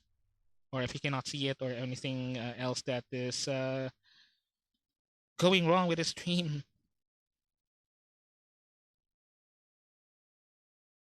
Okay, now this is a video I actually really wanted to watch and react to because I really find this game very interesting ever since the first time that I watched the first trailer. Basically, this is Black Myth Wukong, and it seems like that they released a new gameplay trailer. There is also a previous gameplay trailer. I think there are two previous gameplay trailers of this game. Uh, way back, and they released a new trailer recently. And I'm really interested in this game because of the concept of the basing it based on the Monkey King. Uh, the whole story is basically about the Monkey King, but it seems like that they're doing trying out something different this time. They're trying out like a maybe a deviation of the original story of the Journey to the West, where Sun Wukong story is based from, and the character is based from. Uh, and again, this is a very interesting game because it basic Journey to the West is something that a story that outside of like obvious references and direct references like Dragon Ball, it doesn't really have any major exposure to other audiences outside of Asian countries. A lot of Asian countries knows the story of Sun Wukong and Journey to the West, the novel itself, and it's actually one of the uh, one of the most famous and most probably most ancient novels out there. Um, and it's really popular in the East, but not so much in the West, actually. Even in the East, especially in Southeast Asian countries, a lot of people don't really know the Monkey King and the story of Journey to the West. And the thing is, the the story of the Journey to the West is really interesting if you read it, if you know anything about it. The actual novel itself, I would say that the novel itself is wacky. It's really wacky, especially if you're only focusing on the Monkey King himself, Sun Wukong. His circumstances are very, very, I should say, wacky because of the way Sun Wukong is, the Monkey King is. He's a very mischievous, I should say, egotistical being that even challenged Buddha himself, only to be, uh, get his dues, get his due recompense, do get back to him and deceive him back because the Monkey King is basically someone who likes to deceive others. Well, he's not evil per se. Well, he does have a little bit of evil in him, but it's not really like a villainous creature. He's more of like a mischievous creature, just like that, just like to prove everyone that he is the strongest, and whatnot. But anyway, we're not gonna get deep into that rabbit hole. But as I mentioned, the Journey to the West story and the Monkey King himself isn't really known in the West that much, and even in some parts of Asian countries. Uh, so this is very interesting. This is based purely on the journey, the Monkey King story itself. But it seems like based on the previous trailers, they're trying to be making a deviation of the original story because of the fact that there are seems to be two Monkey Kings in this game, and one of them is very old, and one of them has this line of dialogue that somehow says that the story that we know is not the story that actually happened. I don't know. we'll have to find it in the game. We have to find it out in the game. And this is one of the games that I'm really interested of, and I might play it myself actually. I might play it myself if I have a chance. But this is very interesting, and this is the new trailer that they got. So let's go ahead and watch it. And again, let me know if they're stuttering in their video and such, or there's any issues.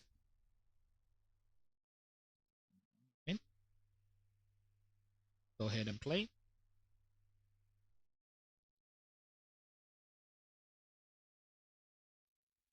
Let me lower down the quality so we don't.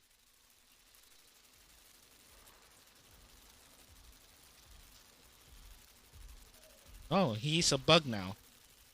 He is a bug. It's one of his it's one of his transformations actually. Let me pause it for a moment. From what I remember from the story of the Monkey King, one of the Monkey King's abilities is to transform into what I remember is 72 beings, and this is one of them. From what I remember, he's that's one of his abilities is transform into different beings, such as this one, and I think it's a total of 72, based from the lore itself. So yeah, I think this is the one of those transformations that we're seeing here. So let's go ahead and move on.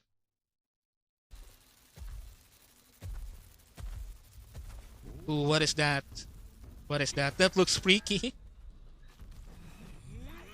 Let me know, guys, if the volume's a bit low or am I too high. Now, this is really... This is a freaky enemy. Essus Flask. That's definitely an Essus Flask. He drank something. Oh.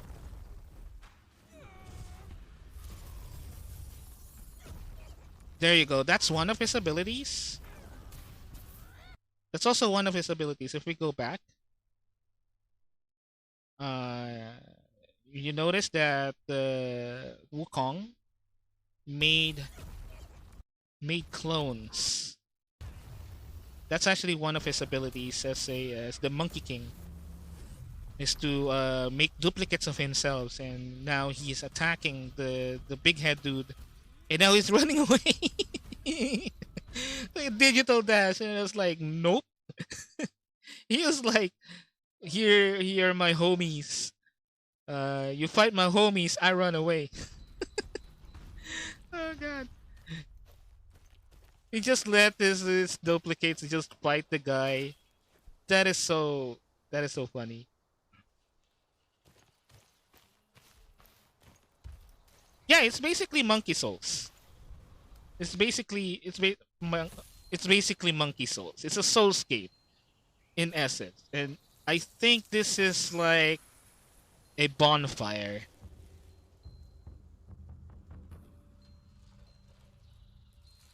This is a bonfire that he's... I'm not really sure what are those. Those are Chinese, so I can't be Chinese characters. But that's definitely a bonfire that he lit. Basically, it lets him like save his respawn point. Oh, there's Chinese dialogue.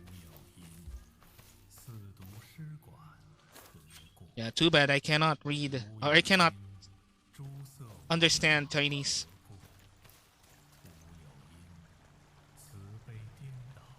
Although I'm not really sure if that's Chinese or Taiwanese or whatever.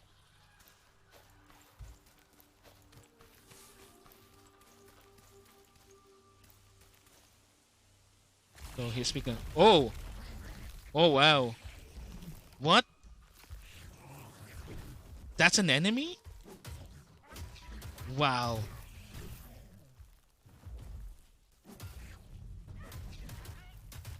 So that's an enemy. He thought that he was picking a plant, but it's an enemy. And it's now attacking him. Okay. Drink that Estus flask. You see, what I really, really love about what I really love about this game is it is definitely a Souls game all throughout. It is definitely a Souls game all throughout, but you definitely see like the difference in uh it's definitely a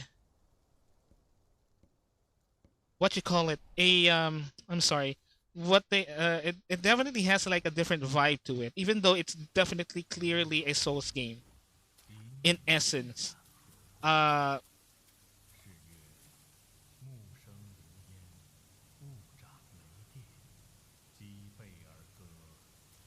yeah, okay, there you go.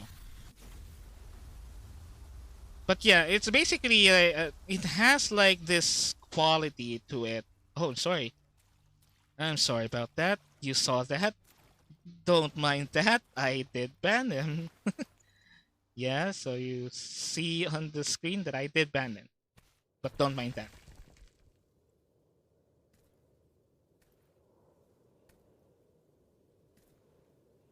Okay, I need to go back because I need to go back a little bit. Sorry about that. I was distracted because of the bot. Hmm. But hey, we got bots.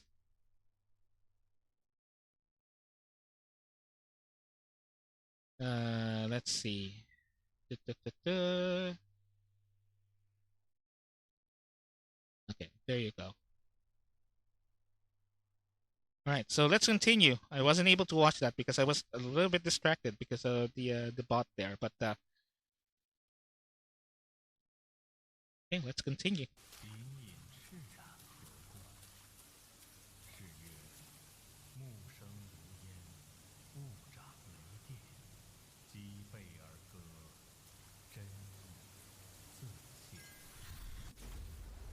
Oh, he activated a passageway. God, this game looks beautiful. This game really looks good. Even at close-up views, it looks good.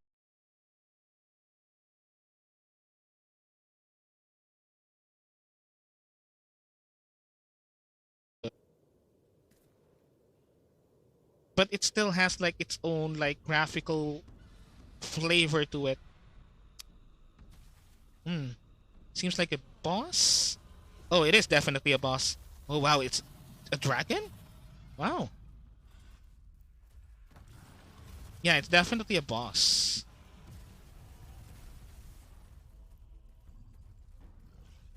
Man, this game looks good. It looked good.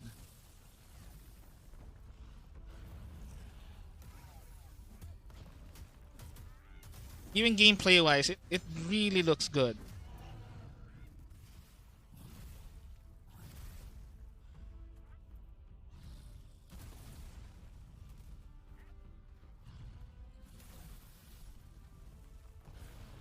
Okay, dodging, dodging, dodging. Typical Souls roll dodge. Drink that Estus. We drinking that. Yeah, even Wukong's movements, even his movements are very badass. I really love the how they animated them to be quick and dirty. Yeah, and you would also hear his voice like screaming like the monkey that he is.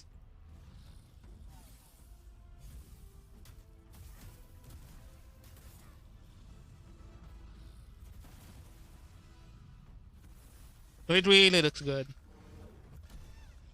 Oh, what is that? Is that is that does that look what I think it looks like? Is that is that a you know What? What is that? It looks like You know what? I'm gonna say it. It looks like a ball sack. It looks like a ball sack with legs, like a single hairy ball sack with legs. It looks like that. What the fuck? Oh my god. Let's continue.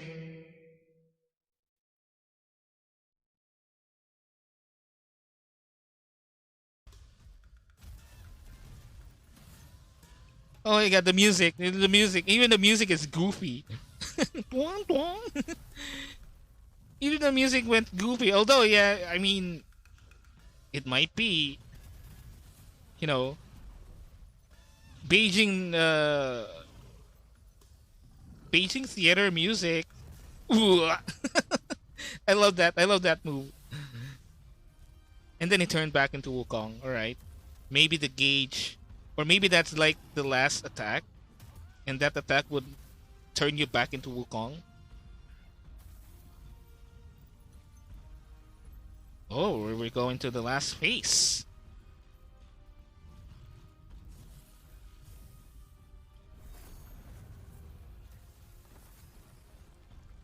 So,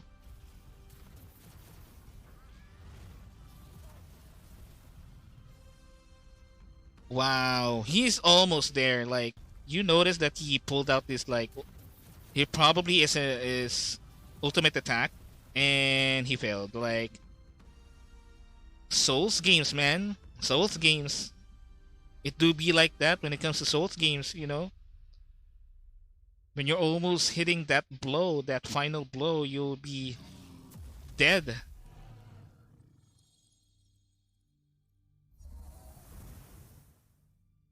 Ooh,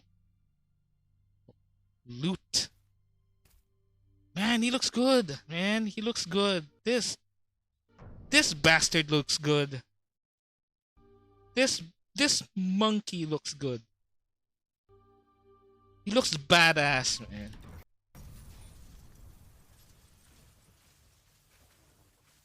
I love how he looks in this game. Even the Monkey King himself. I love it. I love it. So yeah, I'm really excited for this game. I'm really excited. I might also play it myself. Hopefully, I will be able to play it myself.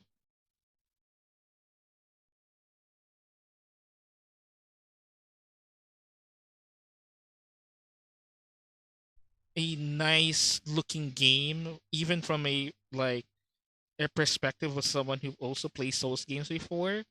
It really has this unique graphical art style that basically uh it's basically its own flavor. They're trying to go for their own aesthetic that sets them apart from from your the typical how a typical Souls game would look like, because it is a Souls game all throughout, and it is definitely oh, that's a hard hit. Uh it definitely does look like a Souls game, all throughout, with all the dodging and all the movement options and all, like even the bosses themselves. But you will definitely notice that it's trying to also make its own identity through art style and art direction. That it's not really just a Souls game, but it could also stand by itself in terms of how it looks like, and maybe even how it plays. So I really love this, and I'm really am excited for this. Yeah, monkey. Monkey. It is a monkey.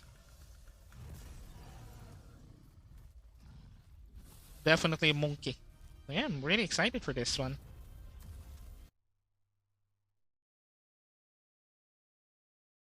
Let's see the comments right here.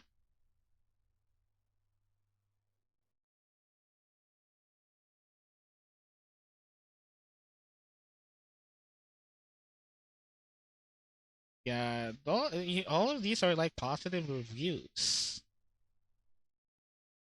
Positive expectations, most of them.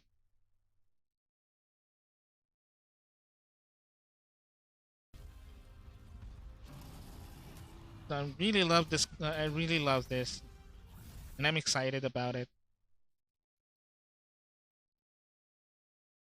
So that's Black Myth Wukong, the new trailer that just came out, and that is my first time watching it. So yeah, it's really good.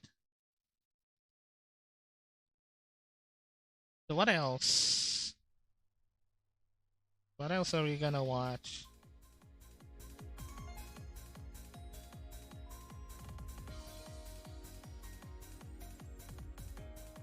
You guys as well, if you want, you can like shoot me a link for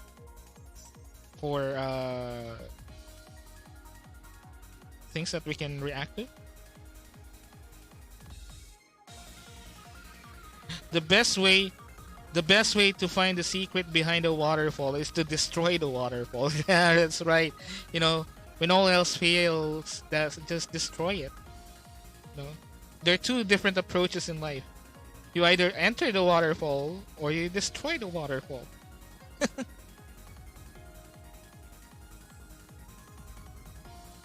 Yeah, that's how you deal with life in general.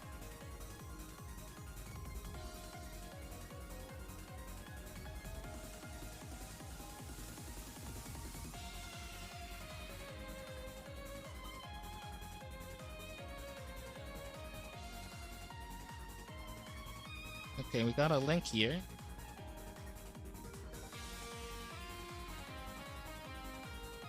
Let's see.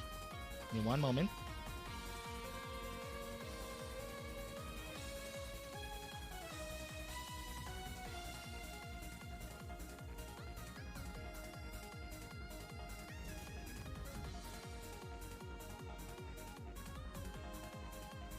Yeah, one little bitty moment here. A little bit. A little bit of a moment, if you will. Just make sure.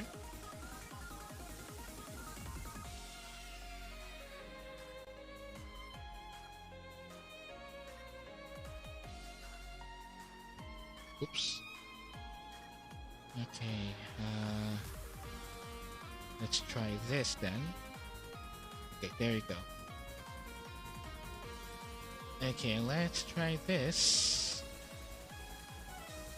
Total War Warhammer Curse of the Vampire Close. I haven't really I haven't really played a Total War game. I think I played a little bit of Total War, the one where you control like Japanese soldiers, like Japanese samurai. That's a Total War game that I played before, but not any other Total Wars. I played it a bit, but I never really played a Total War series game before. Maybe I would play it on stream. Maybe I would try it. Yeah, Total War Shogun. That's the one that I played. Then I played it for a bit. I'm not saying I don't like it, but I never really played it in full. So yeah, maybe this is interesting. Let's find out.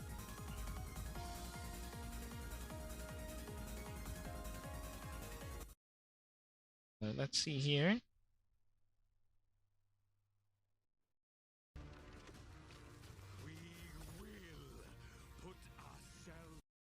Maybe wait, why is it on the middle of the? Let me go from the start here. Crab battle, crab battle. You wouldn't believe us. The tales we could tell.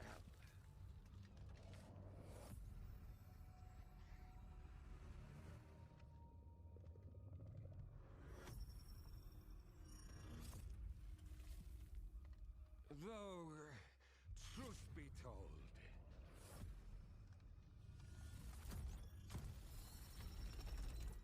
it's that it very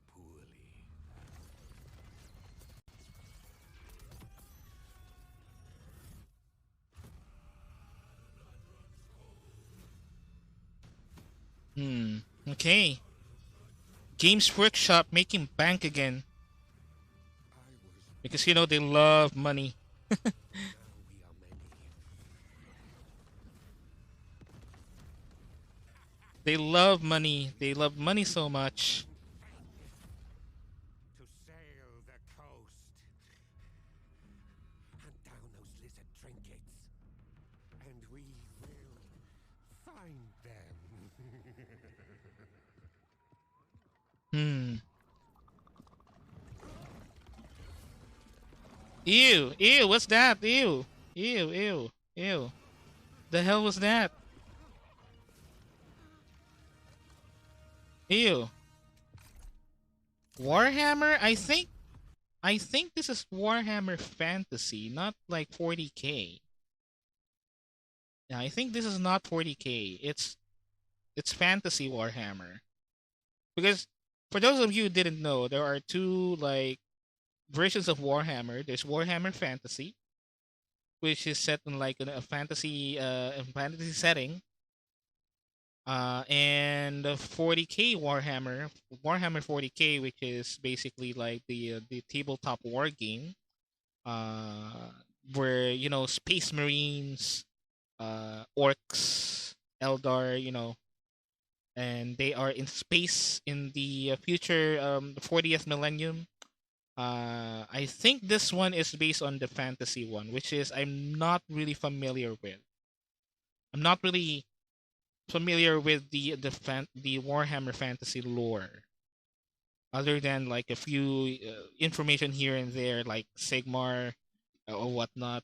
But I'm not really familiar about it that much, at least as much as like Warhammer 40k is. So, yeah. Peace at any time. We will put ourselves back together. So these are like what vampires? The Warhammer vampires. Fortune favors the infamous. Okay. Bats. Large bats, huge bats, cannons.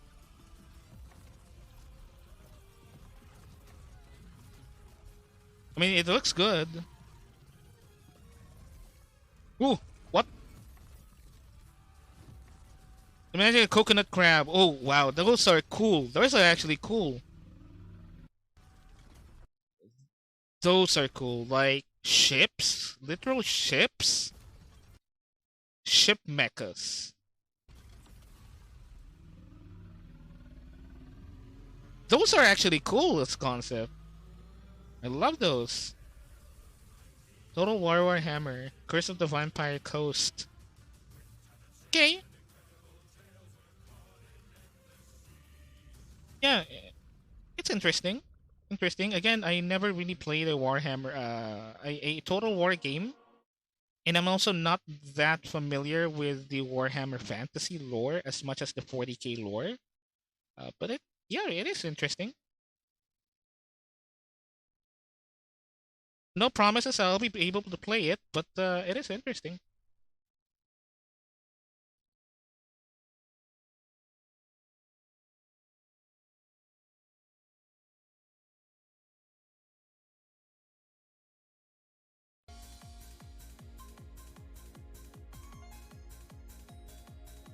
Quite interesting. What else? Let's see what we can check here.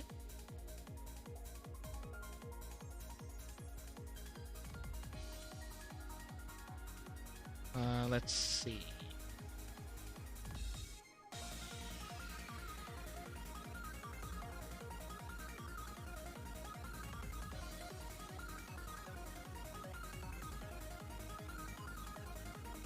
Okay, yeah, I mean, the Warhammer Fantasy series is basically what from what I heard, from what I understand, Blizzard, the makers of Warcraft, basically started out as a should be a game that is based on Warhammer, particularly Warhammer Fantasy. From what I understand, what they try to do is to make a game based on Warhammer Fantasy, an RTS game, that is. A real-time strategy game based on the Warhammer Fantasy series, and uh, they try to get license from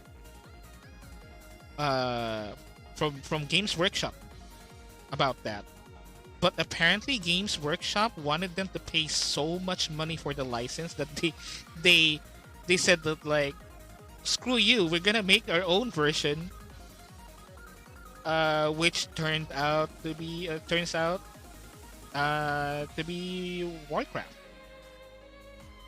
And that's where Warcraft came from. It's basically them saying screw you to Games Workshop for, like, making them a deal involving huge amounts of money.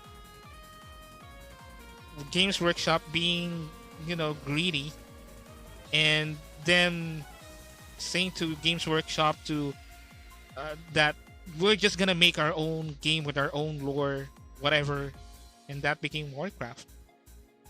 And I guess I remember StarCraft also being like the Warhammer 40K version of that particular situation as well. Blizzard made that game as well, so that's basically, yeah, that's basically like StarCraft. Ship mechs, because who needs logic when you have sheer badassery in your side? Yeah, ship mechs. It will not explain anything. Just ship mechs, like naval ship mechs, not just like ship mechs, not just like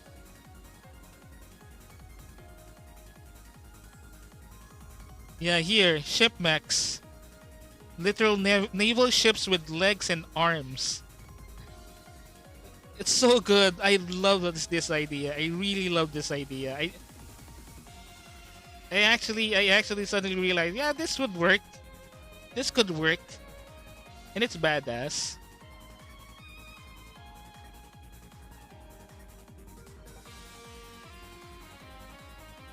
Who needs logic? It needs logic. It's ship mechs. It wouldn't explain shit. Just ship mechs.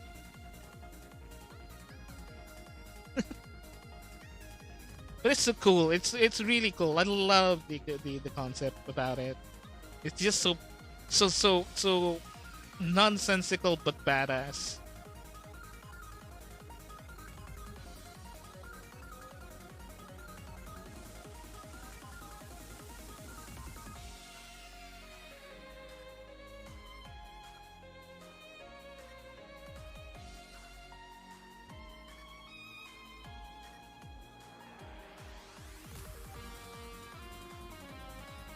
I'm actually work on getting this to tabletop.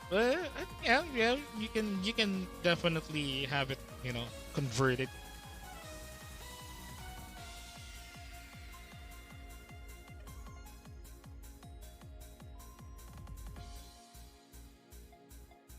You can definitely have it converted, to, like, probably a boss monster for tabletop, for a tabletop RPG.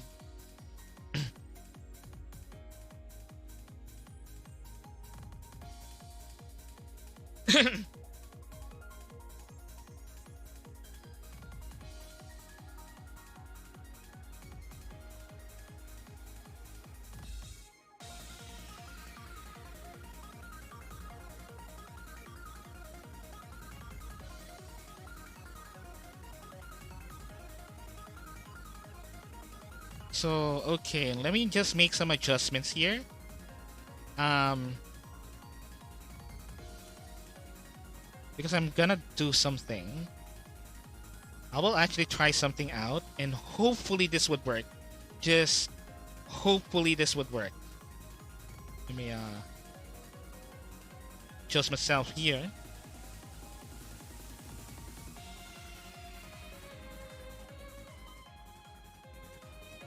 Okay, here we go. And again, just a reminder: if you are watching the stream and if you like it, if you like what you see, just go ahead and tap on that follow button on the bottom, so you'll be notified whenever I'm live.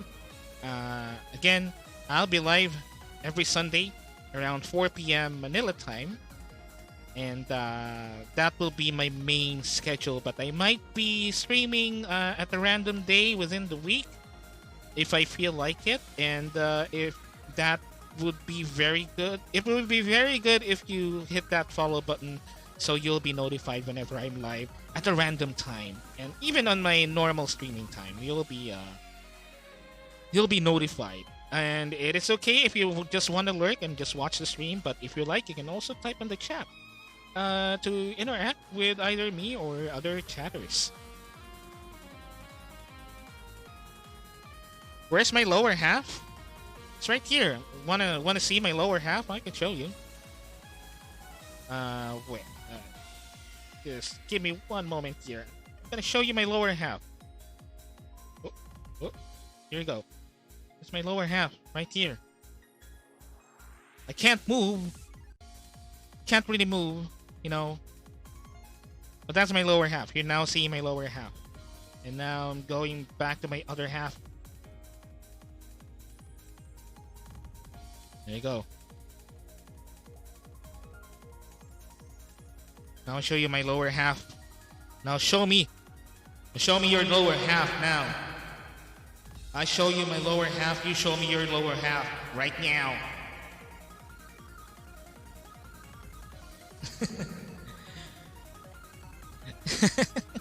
Show us that bulgy walgy. No, I don't have it. I don't have a bulgy walgy. I don't have it. I'm a Disney character. I don't have a bulgy walgy, whatever that is.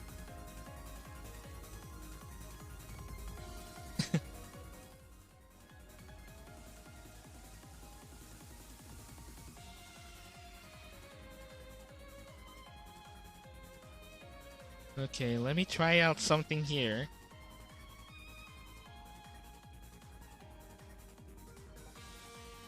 Challenge accepted. I'm just kidding. You don't need to do it. You showing your lower half to me is not needed nor asked. It is just in jest, a joke, if you will. No need to show your lower half to me. I will show my lower half to you.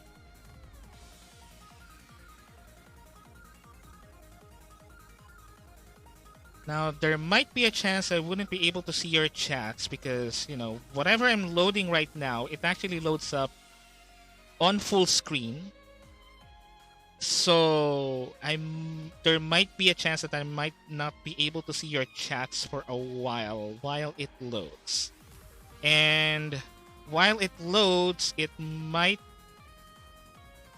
be a while before I can see your chats right here. So I'll be reading your chats later once this loads properly. Hopefully this would load properly. Hopefully. And also, I'm quite aware that I'm still dropping frames every now and then. So hopefully this would not stutter as well.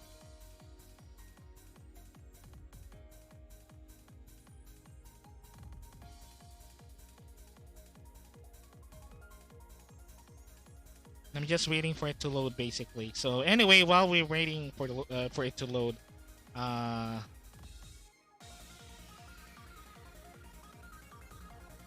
so anyway, let's talk about you guys. How are you guys? How's your weekend?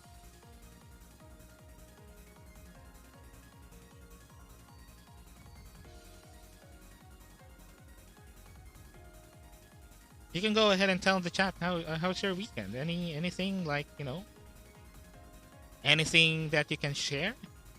Any interesting things that you can share.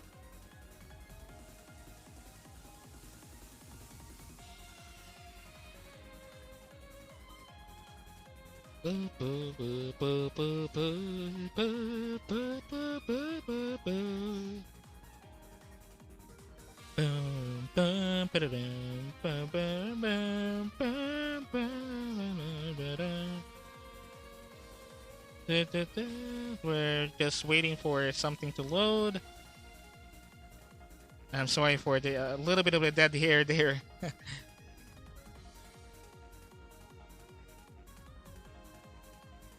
Just making sure that everything is fine here. Yeah.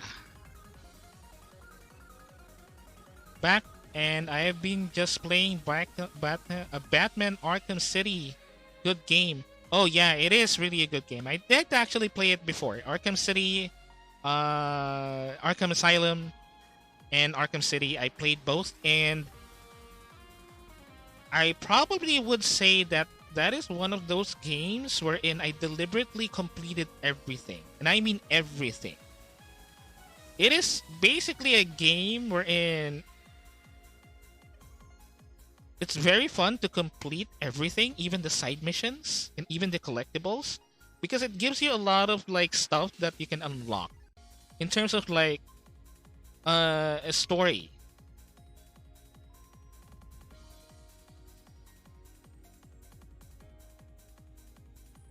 In terms of like story and things that you can unlock through side missions, it actually has a lot of a lot of things that you can like get in terms of completing the side missions. And also the side missions themselves are so good because they have like contained stories. Like for example, I remember like in Arkham City, I guess Arkham City, uh the Riddler's riddles are like your just like side missions. It's not really, it doesn't really involve in the main story. And maybe it is, I don't know. But the way that they did it is like the Riddler gives you like these side missions where you can complete his riddles and whatnot all throughout the city. And when you complete them, you will face the Riddler himself through that side story. And the only way that you can beat Riddler is through that side story. And the whole boss fight with the Riddler is also really interesting because it also like involves puzzles and such. And I really love that idea. I really love how the Arkham series did that. And I really love also playing the Arkham series. I haven't really played Arkham Knight though. The latest one. I haven't really played that one. Honestly, I did hear some not so good things about it. But I might be interested in playing it at some point.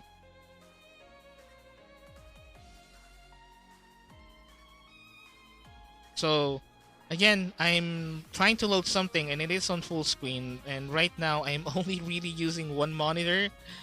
This thing that I'm loading right now is by default on full screen because I was actually playing it on full screen earlier. By myself while playing it like off stream, and I was on full screen. Uh, and now I loaded it up again, and it will take a while for it to load up. Oh, here's what I will do actually. Why didn't I think about it? I'm so dumb. Just give me one moment. Let's see. Not really sure if you can still see me. But what I will do is I actually just found out that you can do it with this as well.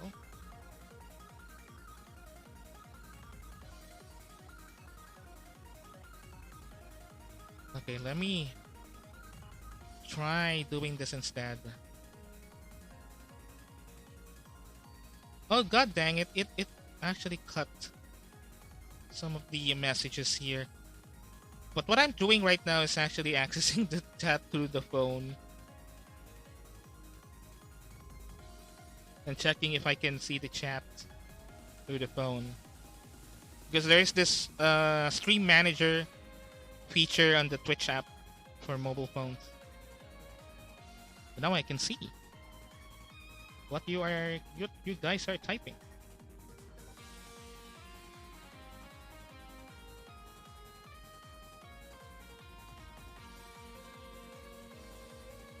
But yeah, this will take a while to load. Not even sure if it will capture it, but anyway, we're basically trying this one and see if this would even work.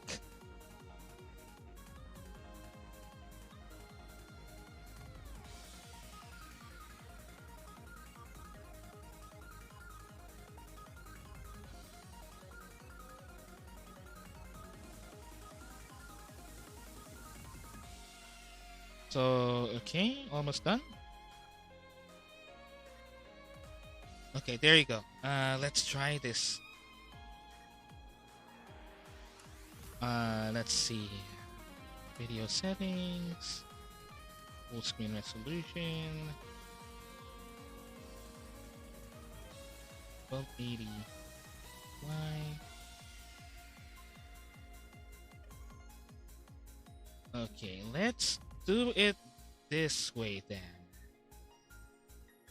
Ooh, what? Whoa, whoa, whoa! What happened? What happened to my OBS? What the? Wait, wait, wait. There you go.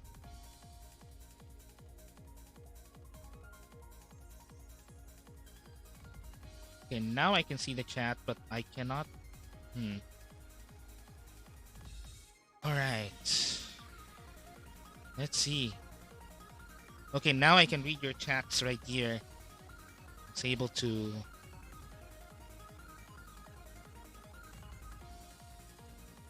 I've been neglecting the story more when finding Riddler's trophies. More than I have finding Riddler's trophy. Yeah, that's the thing. As I mentioned, the side quests in the Arkham series are fun. They are fun to actually complete because it gives you like this whole mission and this whole like moment separate from the main story that is still good actually. And you get to fight the boss, like whoever boss that is. In Arkham City, there are 3 side missions. There's like the Riddlers, and there's what you call it, Calendar Man, and Victor Zos. Those are the side missions that you can do in Arkham City, from what I remember. And those are good. Those are really good.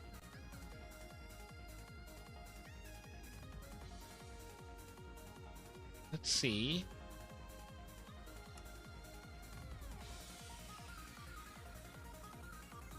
Okay, now let's see if this would even work. Now, I'm not really sure if this would even work, but pray to God that this would work. Because I've been working on this one for so many days now. And I got it to work, but I'm not really sure if it will be stable enough to not crash. I've updated so many drivers for this. For this thing that should not take a lot of resources. But I'm not really sure if this would even work this time. So let's dive right into it. Here we go.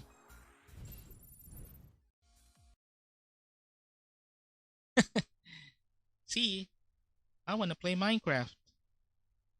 The thing that I wanted to play on stream for so long. Actually, let me change something. Just give me one moment here. I'm gonna try to go to a website where we can change some things. And just gonna need to update some things. Uh,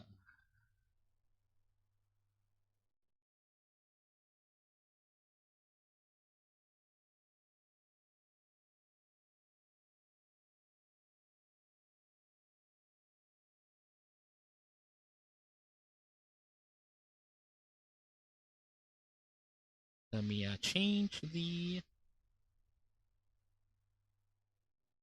Okay, I need you guys to pray to whatever God you believe in that this works perfectly as it should. All right? I need you to pray to wherever God or wherever God that you're praying that this works perfectly because I will be so mad. I will be well, not really mad, but I will be sad. I'll be so sad, Sag in the chat if this doesn't work properly as it should be because I wanted to play this game on stream. I wanted to play this game really on stream because I really love this game and uh you know uh I just want to play it. Okay? So hold up, let me dial the Omni Slash real quick. I really wanted to play this, okay? Let's go ahead and start. I'm not even sure if this would even load, but let's find out. Okay, so you might be wondering, you're seeing here like cheats.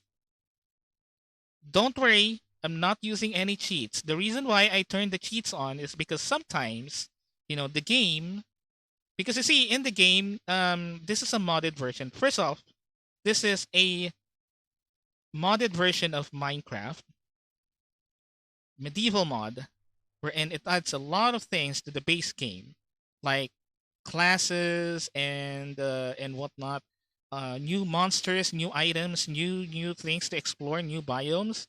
And I really love this modded version because it adds a lot of things on top of the vanilla Minecraft. Um, Now the thing about this game is one of the features is a waypoint system wherein if you die, you see if you die on survival mode, you drop all of your items, right? And you have to go back to where you died, the spot where you died, so you can pick it up again. Now this one has a feature wherein you can go back to uh, you can go back to the place where you died and basically pick up your items there because the map would show you a waypoint to that to the last spot that you where you died. Now sometimes for some reason this doesn't happen. So that's why I turned on the cheats. But I'm not using cheats just to get through the game much get items that I should not have and whatnot. That's not the point.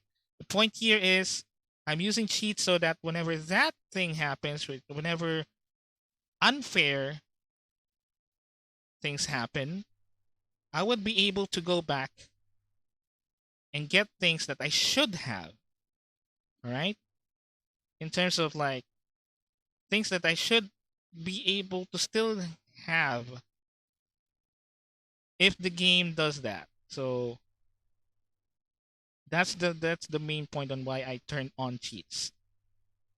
But I'm not using it just to play the game, just to like get items or whatnot. I'm not doing that. And I will only use cheats just in case, just in case of those situations. But anyway, let's go right in. So again, this is medieval Minecraft, medieval mod Minecraft. I'm not playing the regular one. I'm playing a modded version where it adds a lot more content to it, and you'll see later why. Now, I was also thinking of starting over. I was also thinking of starting over, but this is just a, I guess this is just a test and see if I can even run this on stream.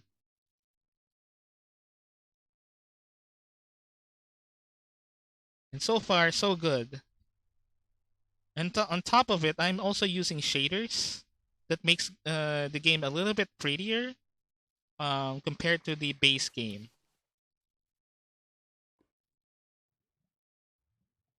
Okay, so far I'm loading. So far I'm loading. You see, this is where I died last time that I'm playing earlier.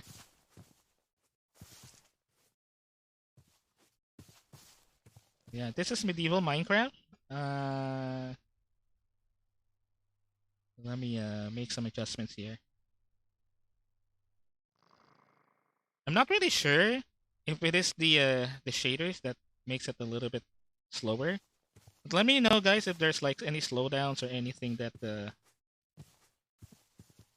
slows down the game, so I can turn them off basically. Why am I on slow?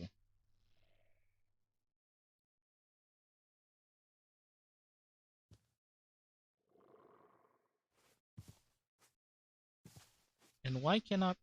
Okay, so that's my ability. Ah, and I died. Oh my god, I hate it. Okay, where did I die?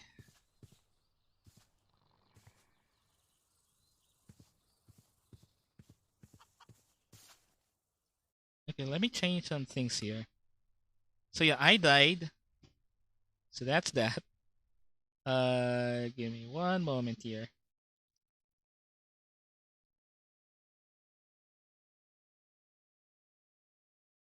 It's probably the shaders. Yeah, I might turn them off. You know what? I'll just go ahead and turn them off.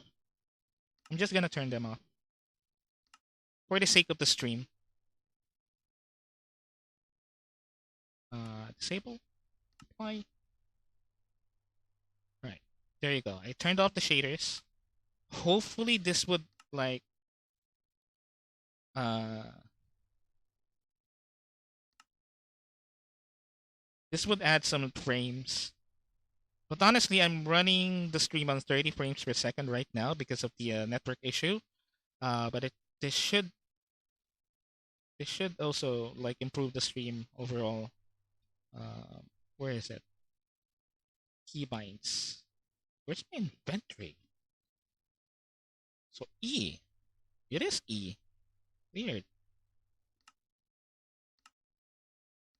Okay, let's see if this would improve. Okay, I think it improved somewhat. I turned off the shaders, but I cannot access my inventory. Weird.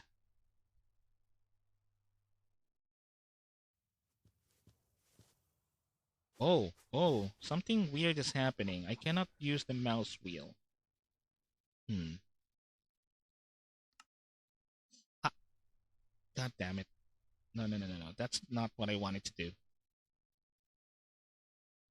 Huh. Okay.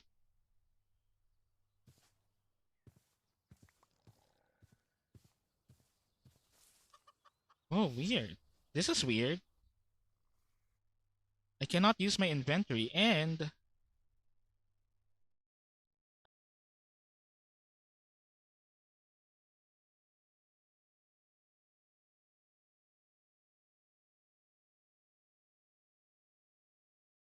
I think what I wanted to do is just start over because I think what's happening here is for some reason I cannot access my items.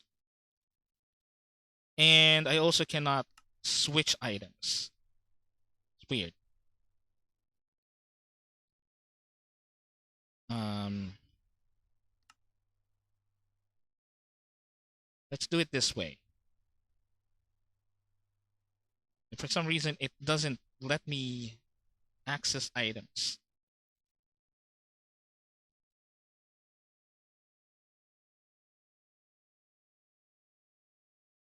Uh while we're waiting, let me put some music here. Just give me one moment. VLC video source.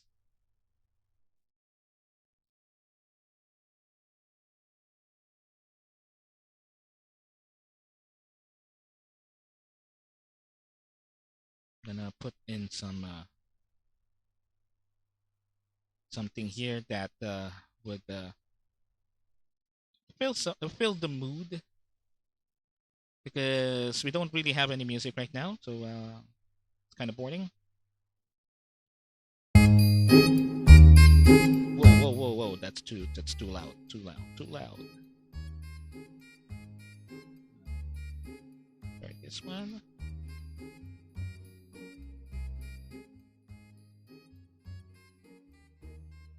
Okay. But at least this one, at least what is happening now is basically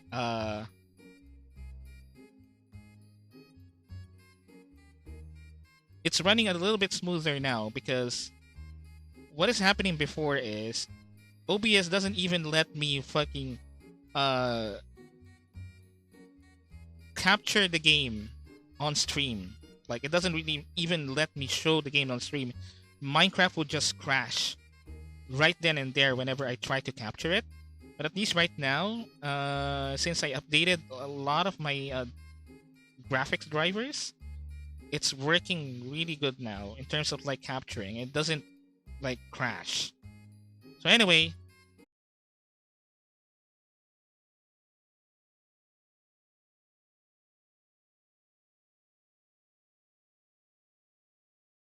to like retcon things basically, because there are things in the game that will be unfair in terms of like bugs and stuff that would make me lose items and whatnot, and this is like a way for me to like roll back on those,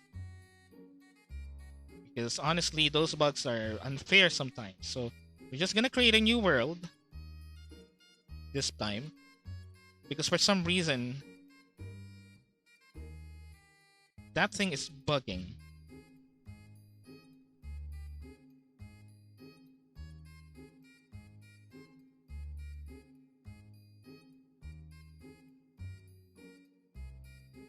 I'm just recreating everything right now. Bup, bup, bup, bup, bup, bup, bup, bup.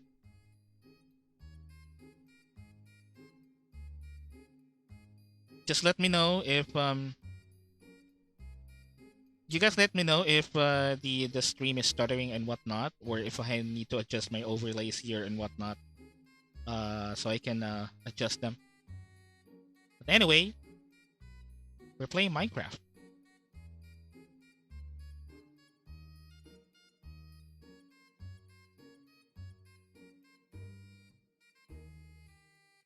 Oh, there you go. It's loading.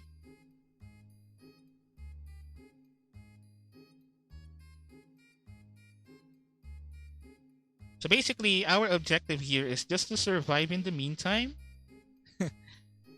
and explore a lot of like dungeons in here, because the dungeons in this mod are really interesting, and it adds a lot of interesting things to on top of the main base game, which is ever since I played this medieval mod, I honestly I find now the vanilla Minecraft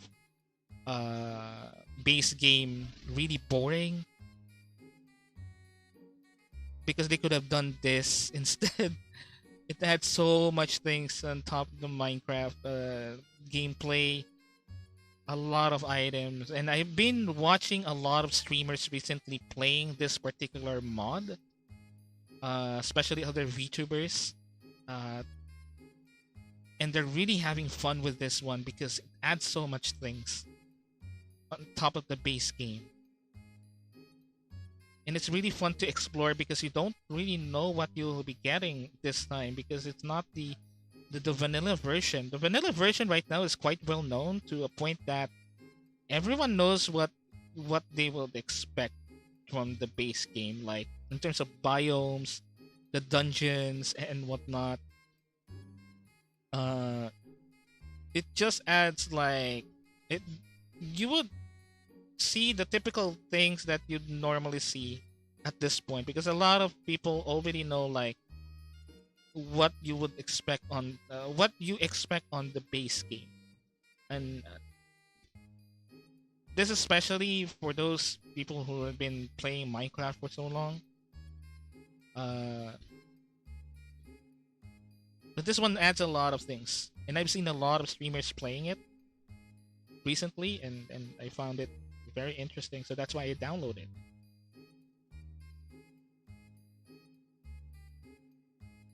And I also think that this is like one of those like less intensive, less CPU or less specs intensive mods for Minecraft, because although it has a lot of things, I think this is composed of like 200 plus mods all in one package. But it doesn't really chug on your system unless you're also, of course, using shaders.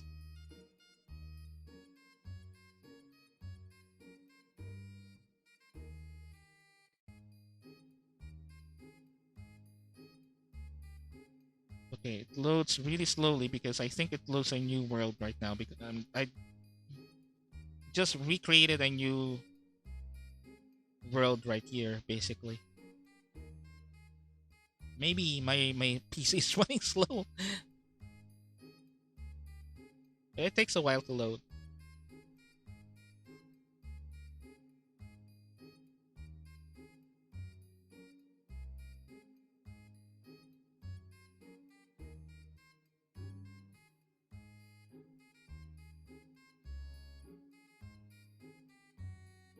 And oh, another thing about this one is to see. I'm just gonna like share something. I've seen one of a streamer that is playing this particular mod, and what she is basically doing right now is doing a bunch of witchcraft, like summoning circles, collecting like uh exotic items, like a snake stung, a heart of demon and whatnot, and she's putting all of these into like a single pot, and brewing a potion that would help her like draw this like circle, magical circle. It's bonkers what she's trying to do, and I love that. I love that additional content on top of the base game.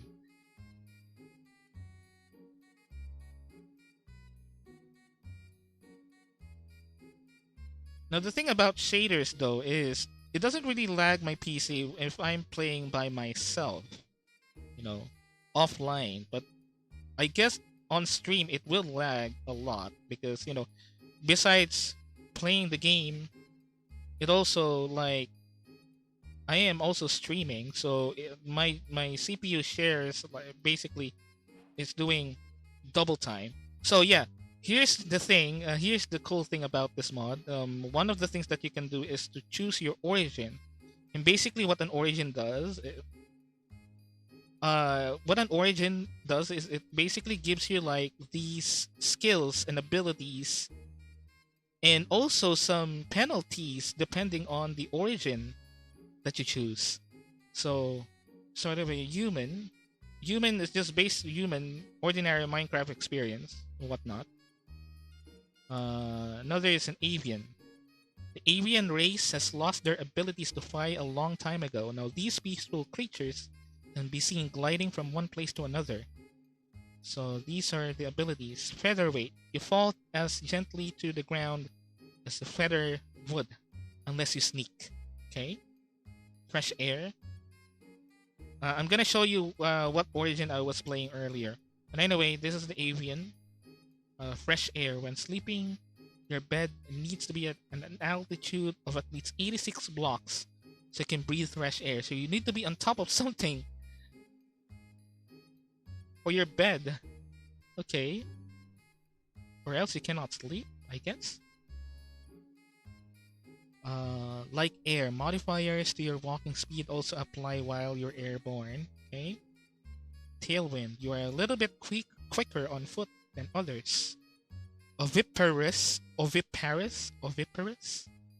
Whenever you wake up in the morning, you will lay an egg. Oh my god!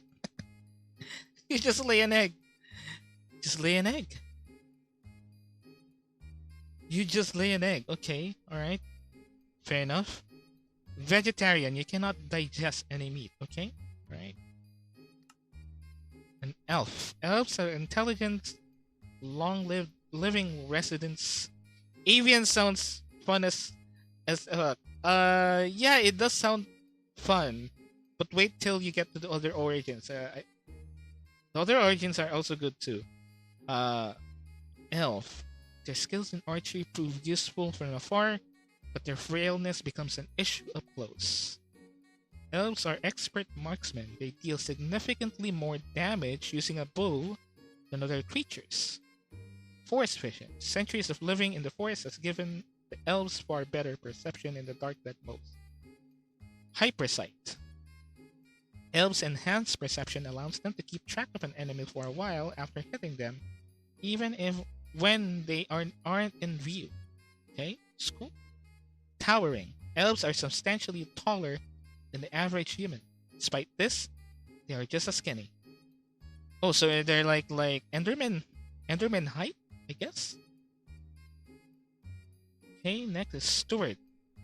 Elves live off the fruits of the forest and its fruits. Their digestive systems cannot process meat. Okay.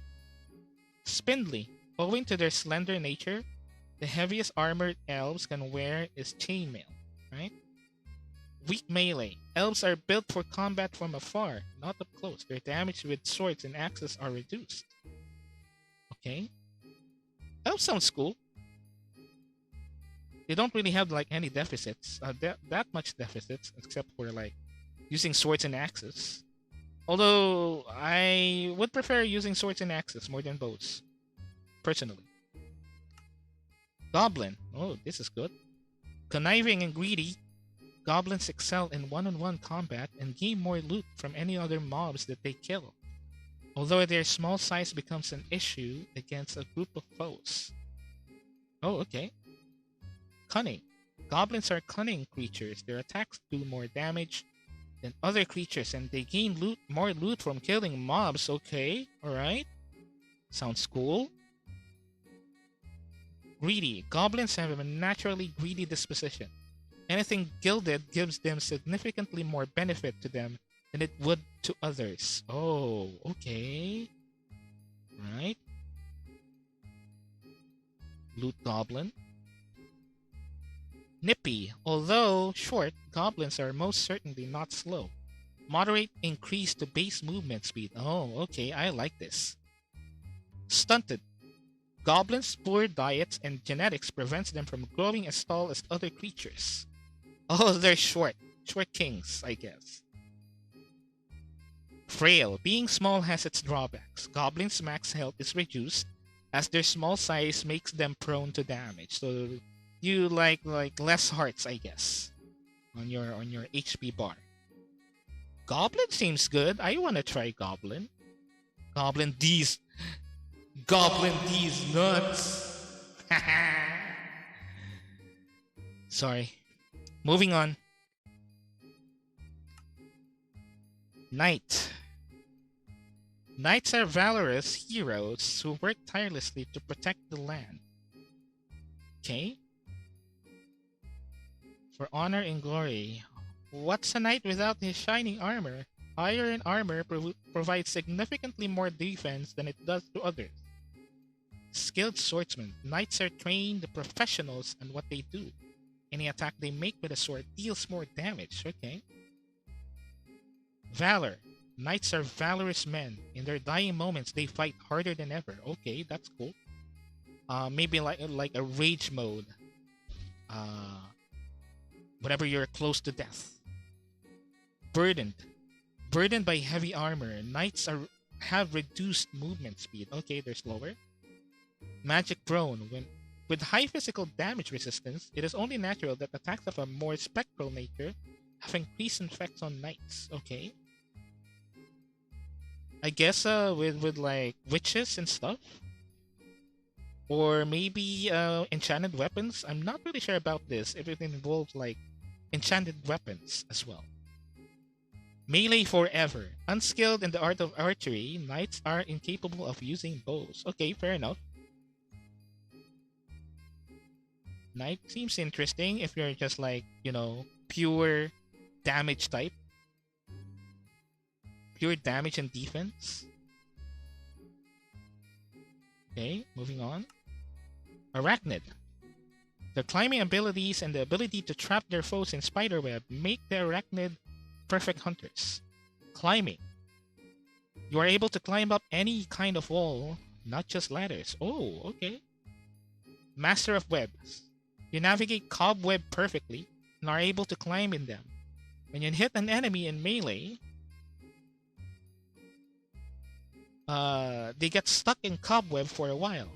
Non-arthropods stuck in cobweb will be sensed by you. You are able to craft cobweb from string. Okay, basically web shooter. Carnivore, your diet is restricted to meat. You can't eat vegetables. Okay. Fragile, you have 3 less hearts of health than humans. Arachnid sounds good. If you're like, you know, into spiders. Be Spider-Man, basically. Okay, moving on. Wolf. Strong and fast. Wolves are creatures that have strength in numbers. Wolf body. You have 2 less hearts of health than humans. Werewolf-like. During a full moon, you get faster, stronger, and healthier. Alpha wolf. Alpha wolf, that is. Wolves you tame are stronger. Oh, okay. Howl. You can use your active ability key to howl and give speed and strength to nearby wolves and yourself. Oh. You can buff others as well. Well, just wolves. Wolf pack. When you are near at least 4 wolves, you gain speed and attack damage. Okay, that's cool. You have a wolf pack. Carnivore. Your diet is restricted to meat. You can't eat vegetables. Okay, fair enough. You're a wolf. Only eat meat. Wolf sounds cool. If you are able to find some wolves that you can that you wanted to tame, you get stronger. But that is if you find some wolves. That is, because so far from what I'm playing this game, wolves aren't that common, from what I remember. Okay, fox. Sly and cunning, foxes are timid animals who enjoy eating berries and stealing items. Timid creature, your speed increases when you are around more than 3 other players. Better berries, sweet berries taste extra delicious to you. Careful gatherer, sweet berry bushes don't hurt you at all. Okay. Item collector, you have a larger item pickup radius. Sly, you are quicker. So you have 2 less hearts than health than humans. So I guess this one is like just looting and fast. Okay. Alright. Drowned. The dwellers of the deep ocean, they wield their tridents and attack the living that dare cross their oceans. Trident expert. You are a master of the trident, dealing +2 damage when you throw it and +2 melee damage with it. You can also use channeling with thunder and use Riptide without rain or water at the price of extra durability. Okay. Guardian ally. Guardians don't attack you. Okay. Water combat. Water combatant. You deal more damage while in water. Okay. You are undead and burn in the daylight. Oh, this is not good. You also take more damage from smite. Okay. That is not good when you're very limited to nighttime, alright? Zombie hunger. Your constant hunger for flesh makes you exhaust quicker than a human. Carnivore. Your diet is restricted to meat and you can't eat vegetables. So you're basically one of those monsters.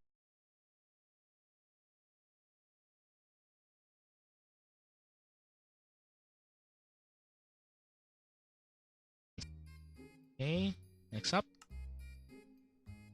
Oh, this is the one that I'm using most of the time whenever I'm playing solo. Elytrian. Elytrian or Elytrian. Often flying around the winds, Elytrians are uncomfortable when they don't have enough space above their head. Wing. You have Elytra wings without needing to equip any. Gift of the Winds. Every 30 seconds, you are able to launch about 20 blocks up into the air. Aerial combatant. You deal substantially more damage while in elytra flight. Need for mobility. You cannot wear heavy armor with protection values higher than chainmail. Claustrophobia. Being somewhere with a low ceiling for too long will weaken you and make you slower. Brittle bones. You take more damage from falling and flying into blocks. This is the one that I actually use currently. If I make a character that is drowned, I'm calling in Johnny Deep. Okay, alright, dude. Alright. Okay. Moving on. Johnny Deep. Alright, whatever. Just kidding. Okay. Moving on. Shock. Related to shulkers, the body of a shulk is outfitted with a protective shell-like skin. Order. You have access to an additional 9 slots of inventory, which keeps the items on death. Sturdy. Even without wearing armor, your skin provides natural protection. Strong arms. You are strong enough to break natural stones without using a pickaxe. Unwieldy. The way your hands are formed provide no way of holding a shield upright. Large appetite. You exhaust much quicker than others, thus requiring you to eat more. Unwieldy. I wonder if you can still hold a shield, or it lets you hold a shield, but you don't really see it on your first-person view because it's like not upright. I guess that's what's happening here. I haven't really tried being a Shulk, but I guess it's good in terms of like keeping your items. Anyway, moving on is feline. With their cat-like appearance, the felines scare creepers away. With the dexterity of cats, they always land safely on their feet. So basically a cat. Acrobatics. You take fall damage no matter which height you fall. Strong ankles. You are able to jump higher by jumping while sprinting. Okay. Velvet paws. Your footsteps don't cause any vibrations which could otherwise be picked up by nearby life forms. Oh, okay. 9 lives. You have 1 less heart of a health than humans, right? That's clever. Weak arms. When not under the effect of a strength potion, you can only mine natural stone if there are at most 2 other natural stone blocks adjacent to it. So you cannot basically mine. Basically. So you cannot really basically mine, right? So that's okay, that's bad. For a for a game called Minecraft and you cannot mine? I don't know. So let's move on. Cat-like appearance. Creepers are scared of you and will only explode if you attack them first. Okay. Nocturnal. You can slightly see in the dark when not in water. Okay. Night vision. Feline sounds good if you have like someone else that can mine for you, probably. Because you cannot mine yourself. And mining is like a huge thing in Minecraft, you know.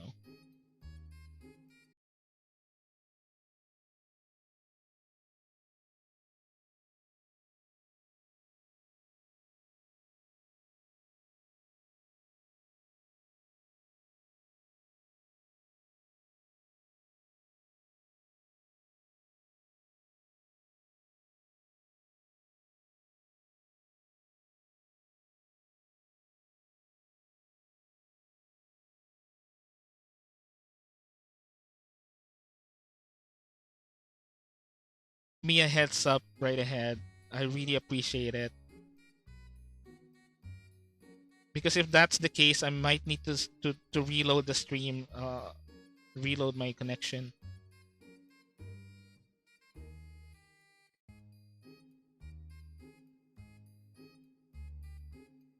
Just give me one moment here. Let me check something myself, actually.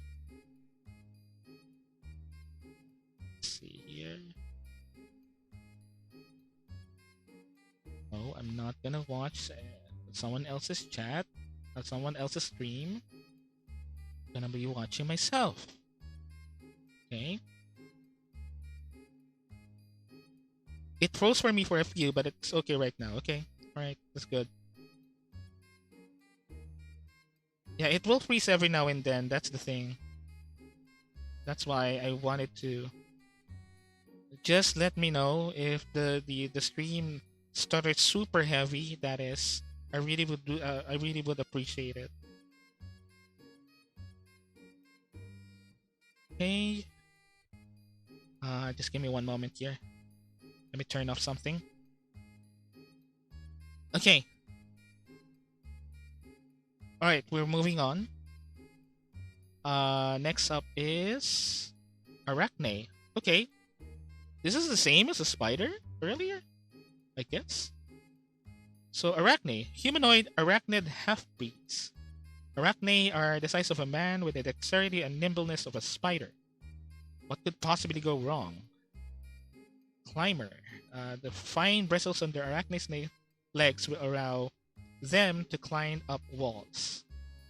Many eyes. The arachne eight eyes are all adapted to darkness and allow them to see clearly even with very little light.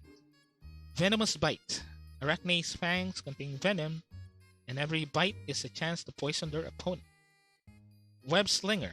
Arachne can, on command, spin webs in which their opponents will be immobilized for a short while. Okay. Bottomless stomach. A human-sized spider does not come without consequences. A massive amount of food is required to sustain an arachne. Brittle. The arachne's exoskeleton cannot support armor heavier than iron.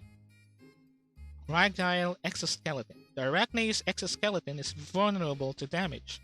Their health is less compared than regular humans. Okay? Yeah, there's this other spider origin. I'm not really sure if that's the same. But moving on. Banshee.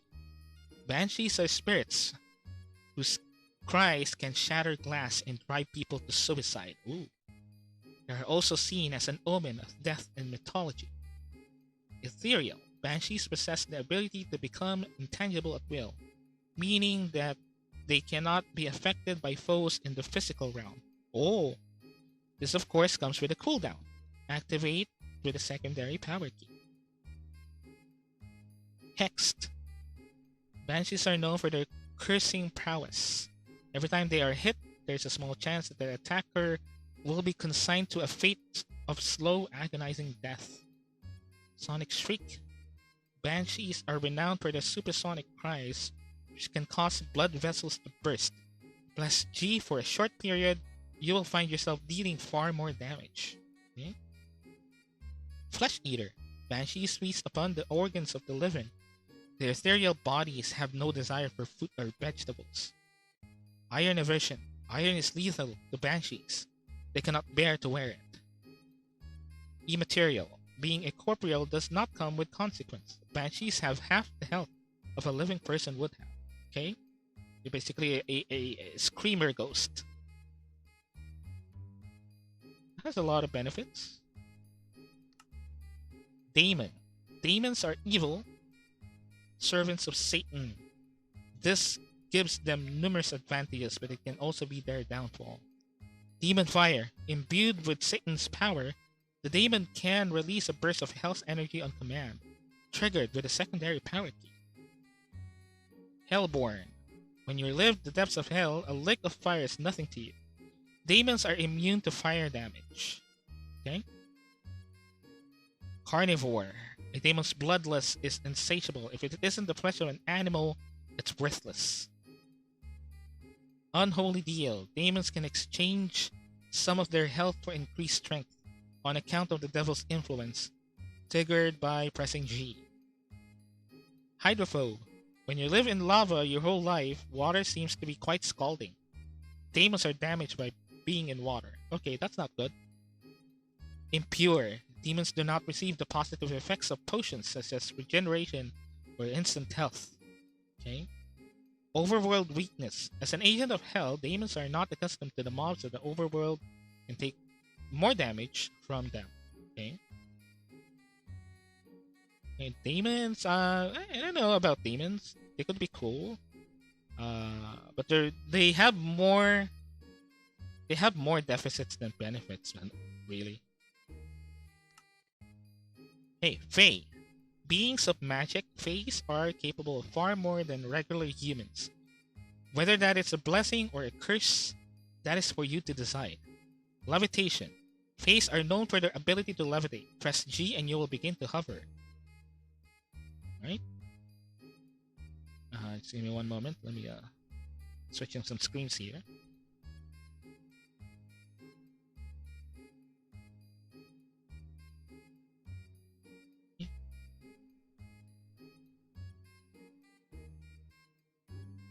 Let's see.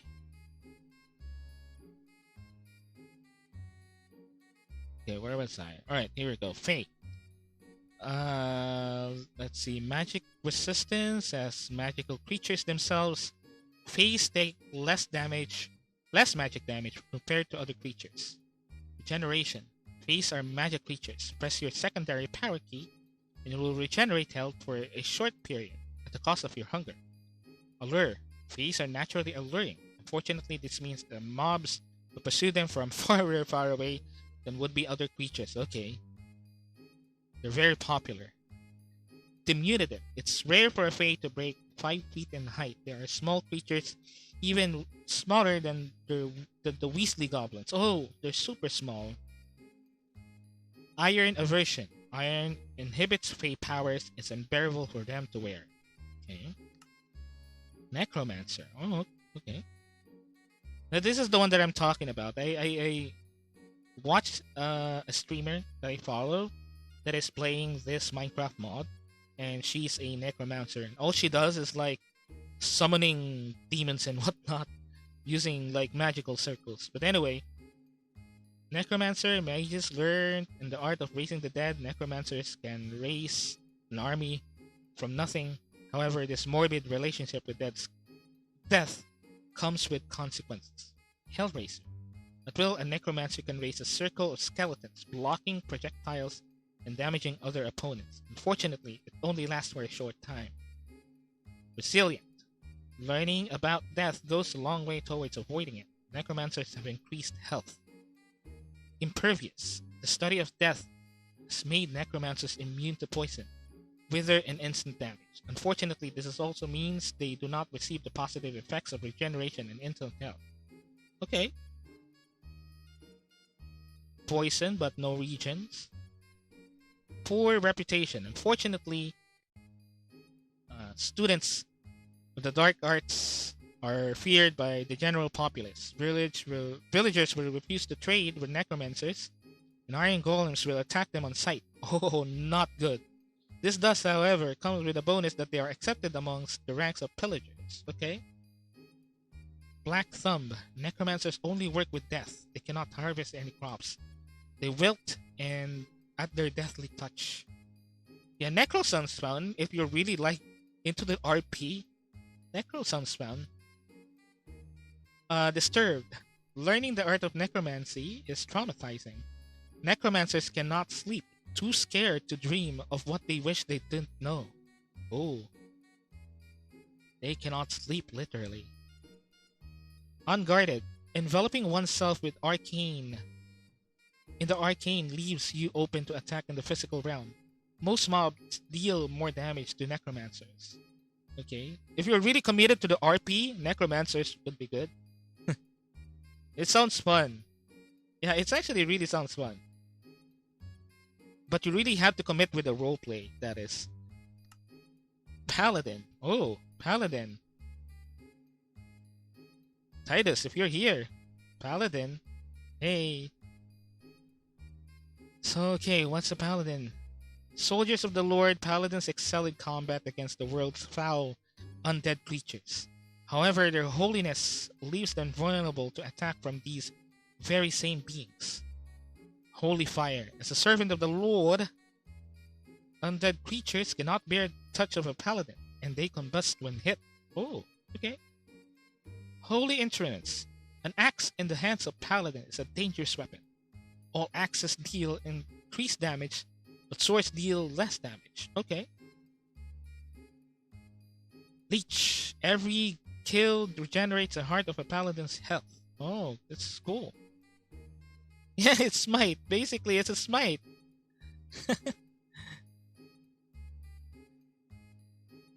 Smite.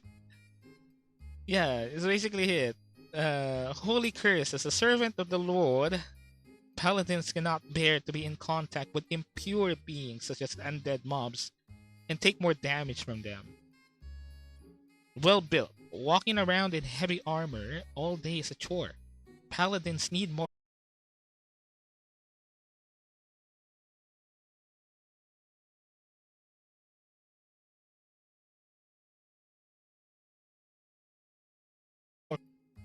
This will definitely be your class. Pixie, alright? Agents of mischief or harbingers of good fortune. Whoever said you can't be both. Bite size. Pixies are some of the smallest creatures to roam the land, rarely reaching even the height of a regular person's knee. Oh, super small. Featherfoot. A pixie's small size means it's completely impossible for them to take fall damage. Okay? Flight. Pixies are blessed with the gift of flight. Good fortunes. Although pixies can be troublesome, they are also associated with good luck. When mining, you'll occasionally get something valuable from plain stone. Oh, school? Mischief. You know me so well. Yeah, of course, definitely. Mischief maketh man. Pixies are capable of performing numerous mischievous acts, if not dangerous, are certainly loud. Okay? So prank? Just a prank, bro? Curse of Flight.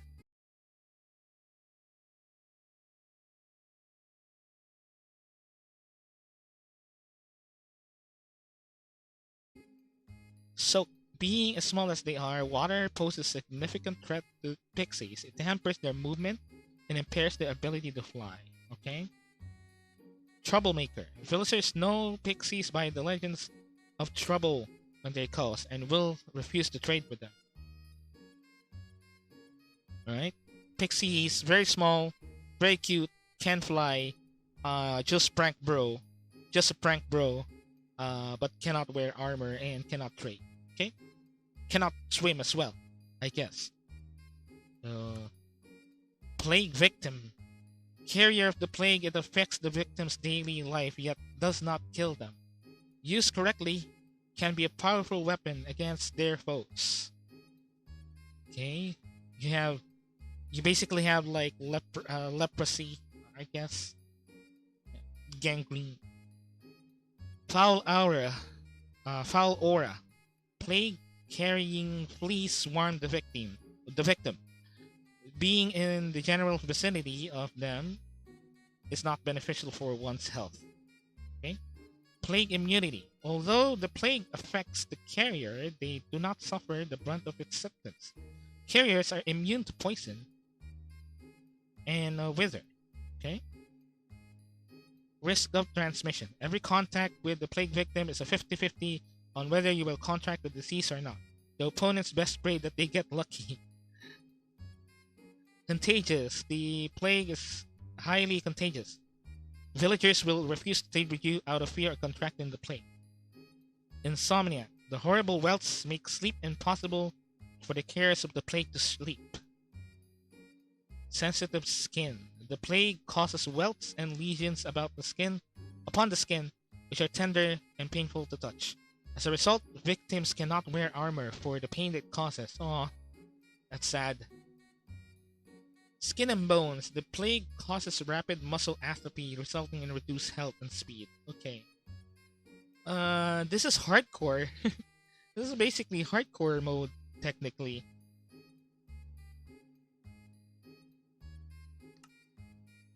Siren.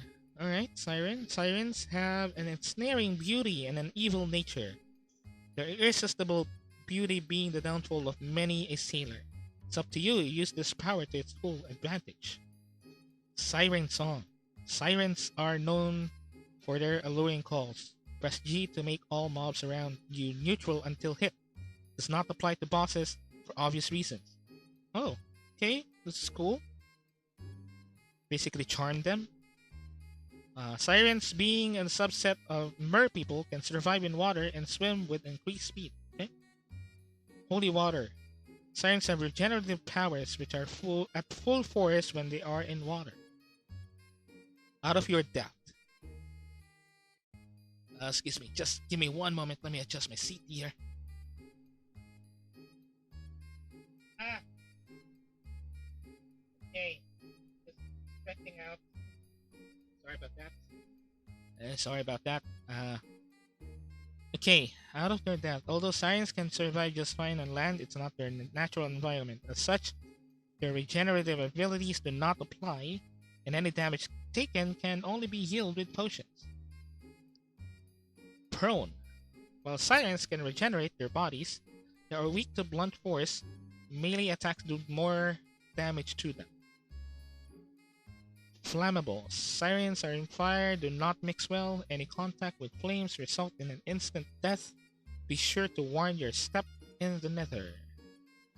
Water vision. Sirens have superior underwater vision than any other creature. Sirens should be cool because you see, sometimes whenever you try to mine for resources, you can either like dig or you can go to the ocean because the ocean is already has these like trenches that are deep enough for you to actually see rare rare ores without even digging. So siren could be good for that, and also like underwater temples could be good. Werewolf. Okay.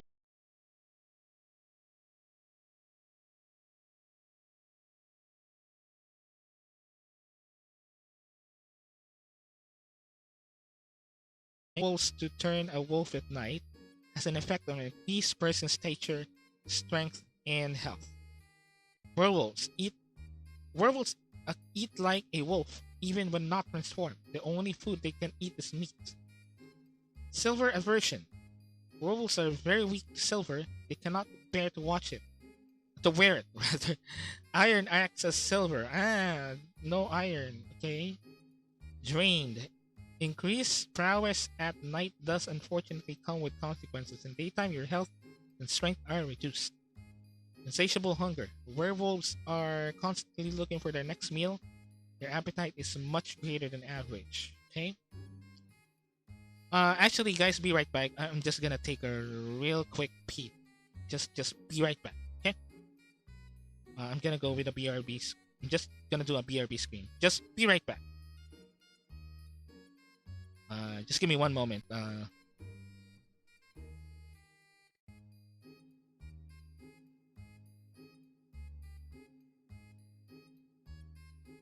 Where is it? Just give me one moment. Let me just adjust some things here. No, no, no, no, no, not that.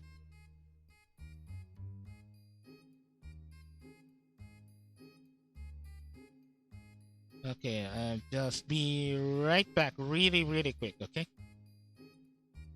here you go.